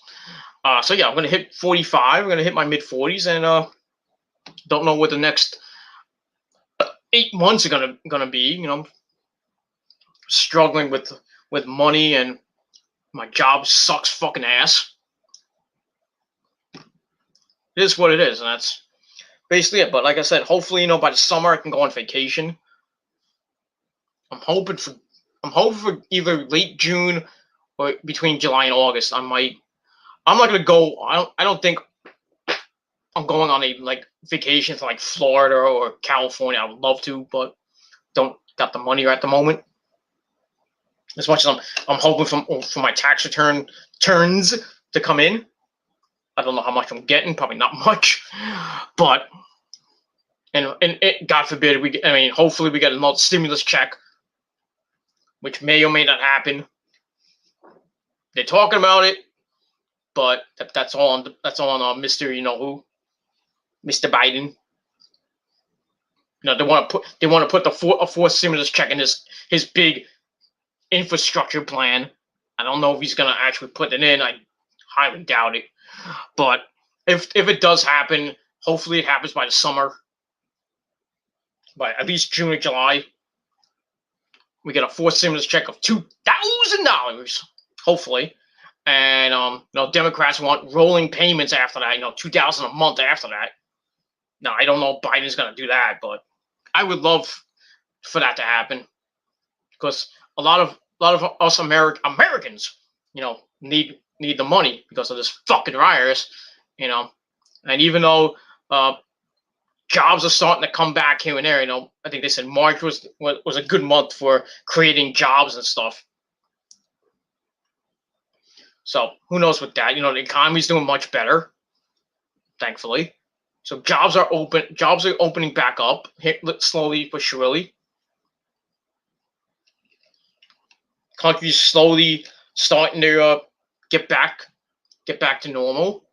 Still have to wear your mask and clean your fucking hands and stay 6 feet apart. Probably keep doing that for the next couple of years. Right now, the country is like, I think 4 million people a day. I don't know if it's 4 million a day or 4 million now. Vaccinated right now. I think it's about 4 million. I don't know. It's the exact number. I could be wrong, but people getting vaccinated every freaking day, which is great. Now I got vaccinated. Got the worst of it this past Saturday. Holy shit! I still feel the remnants of it. My arm is still my right. It doesn't. If I hit it right, I can't really see it. You might not be able to see it, but right around here, it's still very tender. But I got the shot. It's been since I got it Friday, and today's Tuesday. So Saturday, Sunday, Monday. 4 days later, my freaking shoulder, my freaking arm, right over here, it's very tender. And hopefully by later this week or by next week, I don't have to feel that much pain. I'm good. I'm fine. I'm healthy. Like I'm a fucking beast. I can go fuck my girlfriend like 6 times, not in a row, but I could fuck a whole bunch of fucking hot chicks. But I digress. I'm healthy and everything. Got vaccinated. Rosa got vaccinated. My parents got vaccinated. My sister got vaccinated. Nick got vaccinated. I know that. But if you haven't got vaccinated, what the fuck is wrong with you? Get vaccinated. By the way, now it is 3-1 Mets, top of the 7th. Now, I don't know if Stroman's in the game still. Who knows? Huh. But, yeah. Nick backed me up on this. I'm going to give it till 9:45 for the Mets to blow this game. At least by 9:45, by close to 10 o'clock, I can almost guarantee you the Mets will blow this game. I can guarantee you. So, Nick, mark it down. And remember it. So when I do my next video, when I do my next live video, which will probably be tomorrow night, mark the time, 9:25 p.m., April the 6th, 2021. The Mets up 3-1, top of the 7th. I said that they probably will blow this game by 10 o'clock. And if it happens, then you know what I'm going to do? My next video, I'm going to give myself a good old Barry Horowitz. That's that. That's actually, no. Yeah, 9:25. 9:25.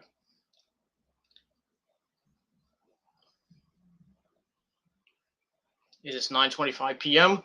on April the 6th, 2021. And yeah, for all you Yankee fans, you're up 7-0, so basically you won again. Whoop-de-damn do. But look what the Yankees are playing. They're playing a crappy team in the Baltimore Orioles. So yeah.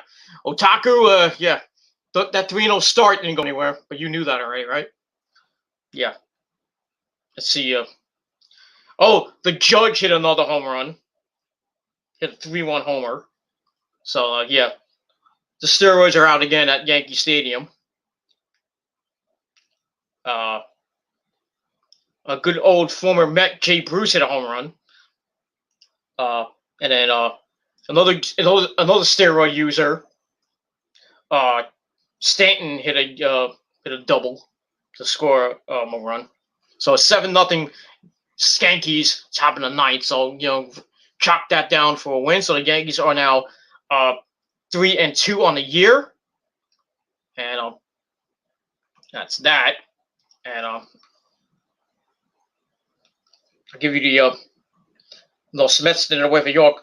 Right now they have bases loaded, 1 out for Francisco Lindor.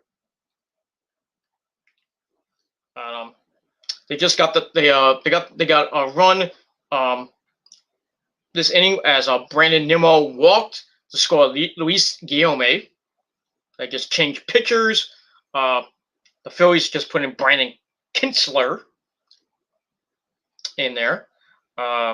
Also, the Mets got their first 2 runs on a home run by the man who, I mean, this guy raking the ball in the spring.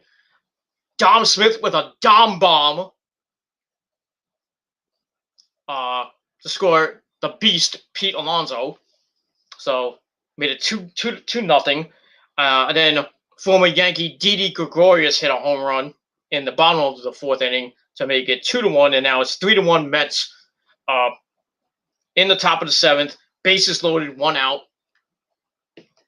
for the newcomer Francisco Lindor, the man that will be a Met for the next 10 goddamn years.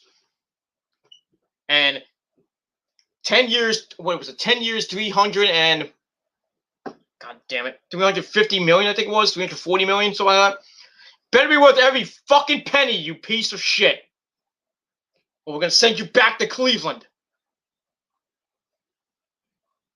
I'll send you somewhere. Probably send you to the Yankees, for God knows. Because the Yankees could use more steroid using guys. Not that Lindor does steroids, but put him on the Yankees. Send him to Judge and Stanton and company. Hey Francisco, you want a piece of this? Pop right in the ass. And you know where Judge and Stanton learned it from? Nick knows. Nick knows who. I think he knows. If he doesn't know, I'll mention it anyway for you new people at home. Jeter and A-Rod. We all know A-Rod did it. Was on the roids. He gave it to his buddy Jeter. That's why the Yankees won all those fucking titles back in the late 90s, and the 2000s. Mets just scored again, 4-1. So that's nice. So now you have an actual lead.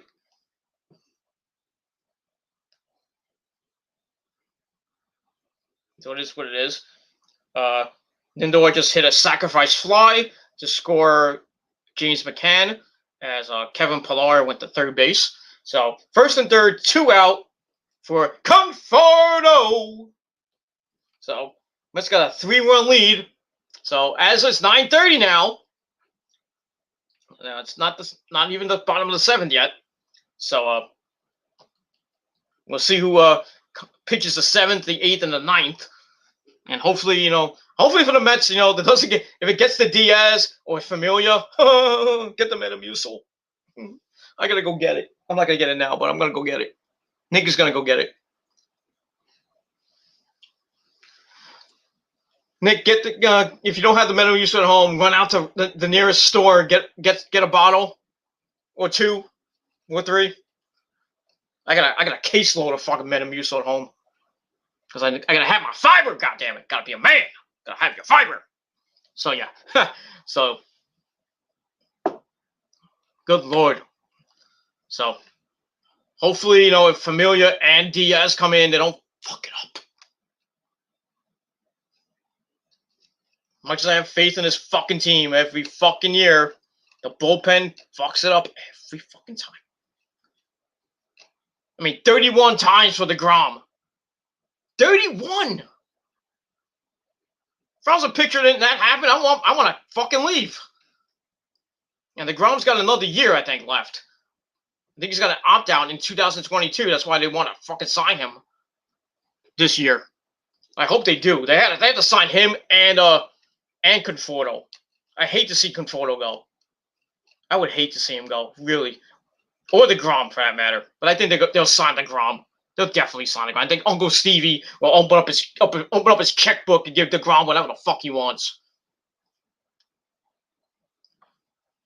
I would sign that motherfucker for at least 8 years. Not even, mate. I would say 5, maybe 5 to 7 years. Give him $300 million. I just scored again, so it's 5-1. So, but yeah, they have to sign DeGrom this year. I don't think, don't drag us out during the season. Just let him do what he does. Let him DeGrominate. Hopefully he'll get the Cy Young. for the third time in his career. Maybe if the Mets, miracle happens, the miracle Mets. The bullpen, just starts becoming lights out. When Lugo comes back, and maybe they have they trade somebody they get somebody at the trade deadline, a good reliever, or maybe a big bat, or maybe a pitcher. They go on a monster fucking run. They make the playoffs. Then they 6-1 Mets. See if they blow that one.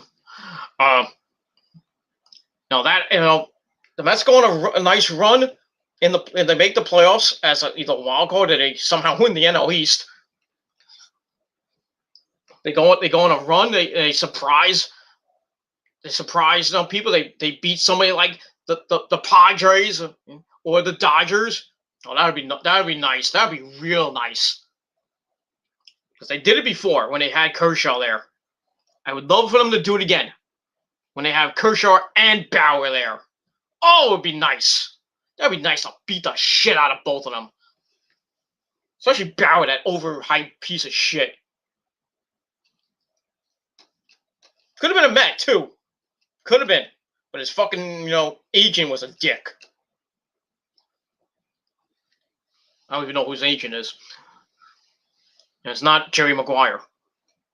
Show me the money! No. But, yeah, Bauer's an overpriced piece of shit, just like Bryce Harper is.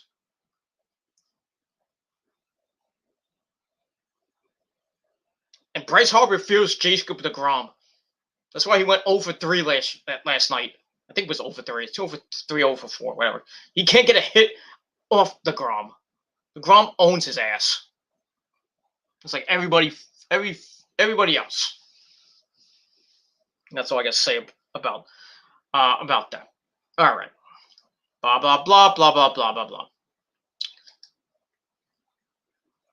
Yeah. So, Nick remembers when I had the porn stash. Him and Mittens, a good buddy Mikey McNichols, always known as Mittens, roasted me. I actually don't remember that. I don't remember it. I think you did it at a FBW show. Or was it a WOW show? I don't remember which one it was, but it is what it is. But yeah, I think I got roasted for that shit. Never again. As much as Rosa may want me to have a porn stash. Never again. So if I do go with it, don't blame me. You blame, the missus. And that's that. Blah blah blah blah blah blah blah blah blah blah blah. All right, let's finish up. So we're just about 2 hours in. Nick is going to be 29 in August. That's awesome. Going to be near 30. That ripe old age of 30. Okay, not 925, it's 935 now. Mets could surprise. Who knows? Yeah, like I said, they could. They could. They really could. You never know. And he's final comment. The final comment is he says that A-Rod and Jeter were both butt buddy steroid users. Yeah, back in the day, back in the late 2000s. But even before then, the Yankees were a bunch of fucking steroid users. Not like in the times of Babe Ruth and Lou Gehrig and Mickey Mantle. Those were actually some. The Yankees were just beasts back then. Back in my not back in my day, but back in my dad's day. Back in the 30s and the 50s, the 70s. With Reggie Jackson and Greg Nettles and Phil Rizzuto and guys like that. Dave Winfield. Back, I actually watched a lot of Yankee games back then. As much, much of a Met fan I am. I've been a Met fan since 1981.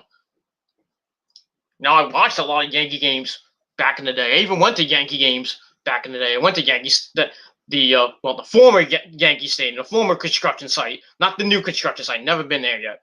Not that I want to go there either. Much as Rosa wants to go there, I don't want to go there. You can go there by your damn self, woman. I'm not going to the Bronx. I hate the Bronx as it is. Especially coming home from there. If you don't have a car, God bless you getting on the train. Coming from the Bronx with those idiots there. If you're a Met fan, are you on that train? Especially doing the Subway series. Pray you go home alive. Pray you come home alive.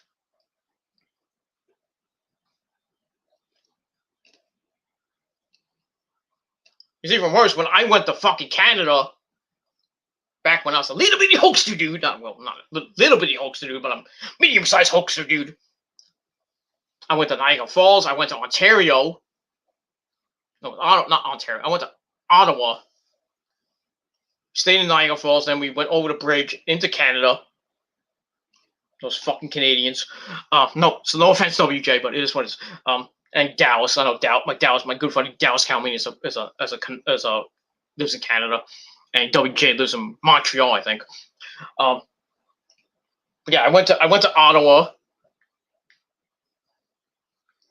and went to the amusement park in I thought it was an amusement park, like one of those small little dinky things, like you know and love, but it is what it is. So anyway, I go to that amusement park, and I had a Ranger shirt on. This is like around '94.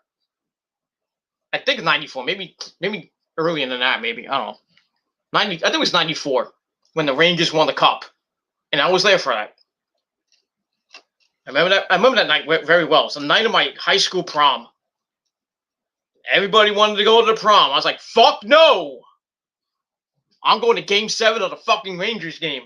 The Rangers, the Stanley Cup. I am not going to a fucking prom, you know, with a hot chick. Not that I had a hot chick at the time, but, you know. But I decided not to go. Some hot chick asked me, I'm like, fuck no. It's like, no, we're not going to the prom. You're coming with me to the fucking Ranger game. And if you don't like it, suck my dick. Not that I, and back when I was in high school, I was getting a lot of girls, I liked. I didn't, and I was a shy kid back in the day, I didn't chase after pussy like I am now, but it is what it is. But yeah, if a hot girl asks me to prom, I'm like, fuck no, I'm going to the fucking Ranger game. You want to come? Come. Not like that, but no. Watch the Rangers fucking win. And I went, sat right behind the fucking, I sat, the benches, where the bench is now, not, even though they moved it back, because they changed everything around. Back in the 90s, they had the bench right here, and it came out this way. Not that they come out this way now. So I'm like right here where the penalty boxes are. So I was right behind there and watched the Rangers win the cup on my prom night. It was amazing. Loved it. And if you have the '94 Stanley Cup DVD, like I do, when the Messiah, Mark Messier, held the cup and he started going around, he came up to my area. And you don't see me, but because you can't, because like a bunch of people are around me. But he came right around my section, and you hear him going, "I can't believe it! I can't believe it!" Going nuts. Left the Guardian with a bunch of my friends. We went to a bar. Got completely fucked up. Not me, but because I'm straight edge. But it is what it is. Went to a bar. The bar was going completely nuts, screaming "Let's go Rangers" and shit. Like, what happened here? Okay, screaming "Let's go Rangers," and it was just amazing time. Back in 94, and then I got home very late, and then I had school the next day, so go to school, and then every fucking period. After, you go to class and then the bell rang. As soon as the bell rang, people got out and started screaming, "Let's go Rangers!" Every fucking period until the end of school. It was great. And even when I was in the cafeteria, when I had my lunch break, thinking people going nuts around Ranger shit, making fun of the Icelanders, screaming, no, just making fun of them because they were making fun of us the whole fucking year. Going 1940.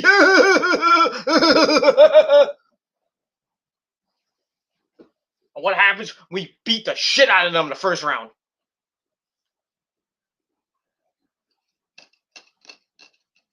And I'll admit, I rooted for the Islanders, back during that series. But then my sister, who was a big time Ranger fan at the time, she converted me to a Ranger fan. So I was an Islander fan for like maybe the first 2 games, and then my sister started yelling at me. She started like kicking my ass and making fun of me back in my high school days. He's like, "Yeah, Rangers gonna win," and then they won. I had egg on my face, and then she converted me to being a New York Ranger fan. I've been a Ranger fan since 1994. Since that time, since that series, I've become a Ranger fan. I've been a Ranger fan for 20 years. No, over 20 years. They're playing tonight too against the Pittsburgh Penguins. I think in Pittsburgh. In Pittsburgh. But yeah, but I've been a Ranger fan ever since. But I just remember that night they won the cup so much. The night of my high school prom, didn't even go. Didn't care.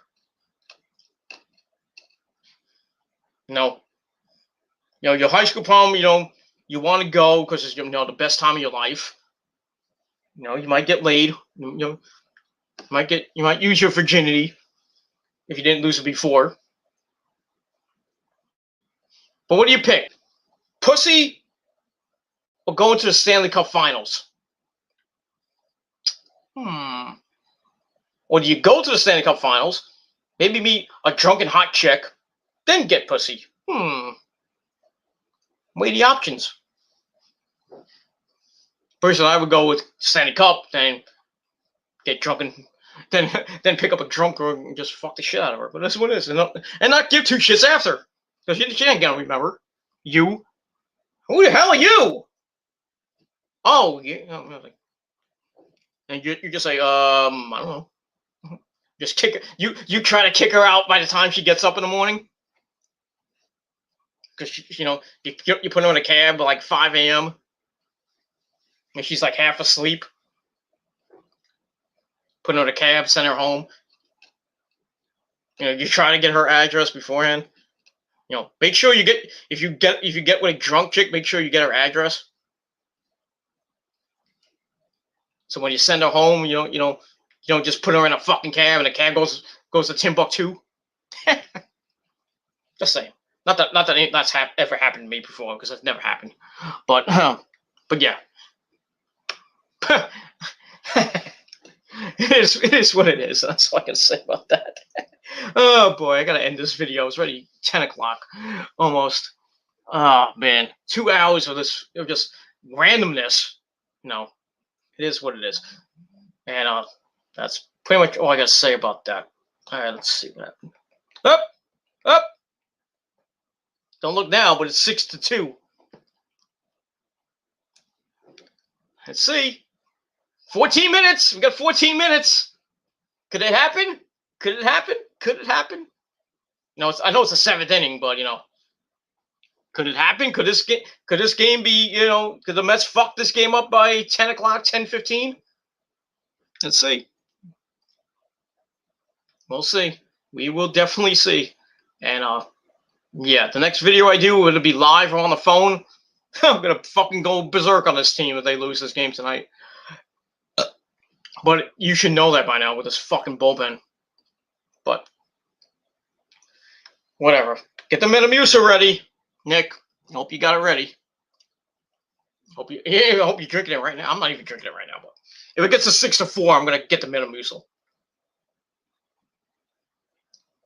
I'm drinking some nice Jack right now. So So even if I drink the Metamucil by the time this game is over, I'll probably be too fucked up to even remember. Ugh. But that's all, I guess. Oh my god, my eyes are hurting. But it is what it is. That's it. All right, that's enough about that. It's 2 hours and 10 minutes of this fucking video. I think I need to shut the fuck up.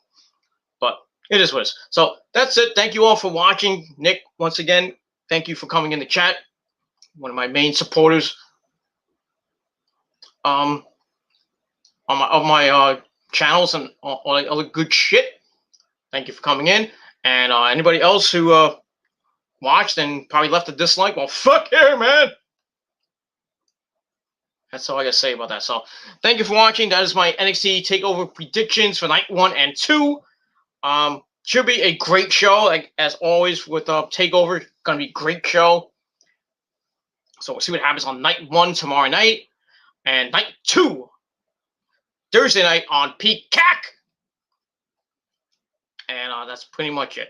And like I said, Thursday night after TakeOver, I will be here on the Peter Gilmore YouTube Wrestling channel to give you my night 1 and 2 review.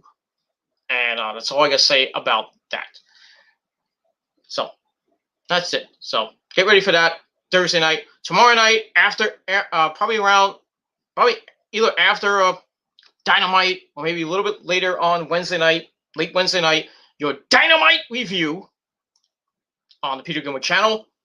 So you get back-to-back videos on the Peter Gilmore channel tomorrow night and Thursday night, and then Sunday night WrestleMania review along with your SmackDown review and the next episode of the Gilmore Chronicles sometime Friday morning, Friday afternoon, depending on what I'm doing that day. WrestleMania 37 night 1 and 2 predictions, and then that's it. That's it for the week. And then we get ready for the Raw after WrestleMania and NXT on its new night, Tuesday night, April the 13th at 8 p.m. on the USA Network. As we start rolling, we end the road, end WrestleMania season, and we start a new road after that. We'll see what happens with that, with the WWE, and we'll see what happens. All right, everybody, thank you for watching. I'm Peter Gilmore signing off. I'm going to edit this baby up. I'm going to watch some TV. Maybe the missus comes home. Who knows? If not, then I'm probably going to I might order something out. Like I said, I don't have, money's kind of tight right now, so I really don't want to order out too much. I got bills coming up. And I'm want to try to save as much money as I can before my tax returns come in, and then hopefully, I can take a mini vacation down to Atlantic City and play with some slots. Play the slots, and maybe, just maybe, a miracle will happen, and I win on, I hit the jackpot. You never know. But if I don't win the jackpot, I like to win a nice, good amount of money. Maybe $50, $50 to maybe, hopefully maybe $100, $200. We never know. It'll be me or the missus, but usually the missus does better than me at the slots. Not to say she's a lesbian or anything, because she plays with the slots. That's the slots. But when we gamble, she usually does better than me. But it is what it is. And we play the slots. We don't play like craps or blackjack or shit like that. We just hit the penny slots and just hope for a miracle. And that's all I gotta say about that. So yeah, probably late July, maybe on Rose's birthday, we might go to AC, or maybe sometime late August before the summer ends. And that's all I gotta say about that. All right, everybody, thank you for watching. Nick, once again, thank you for coming in. You are a beast, my friend. That's all I gotta say about that. And everybody else, thank you for watching. And if you're not down with that, I got 3 words for you. Fuck you, man. And that's pretty much all I gotta say about that. So thank you for watching. Have a great rest of your a great rest of your Tuesday night, and an even better Wednesday. And I'll see you motherfuckers next time. Peace. Ha ha! You fucking cunts.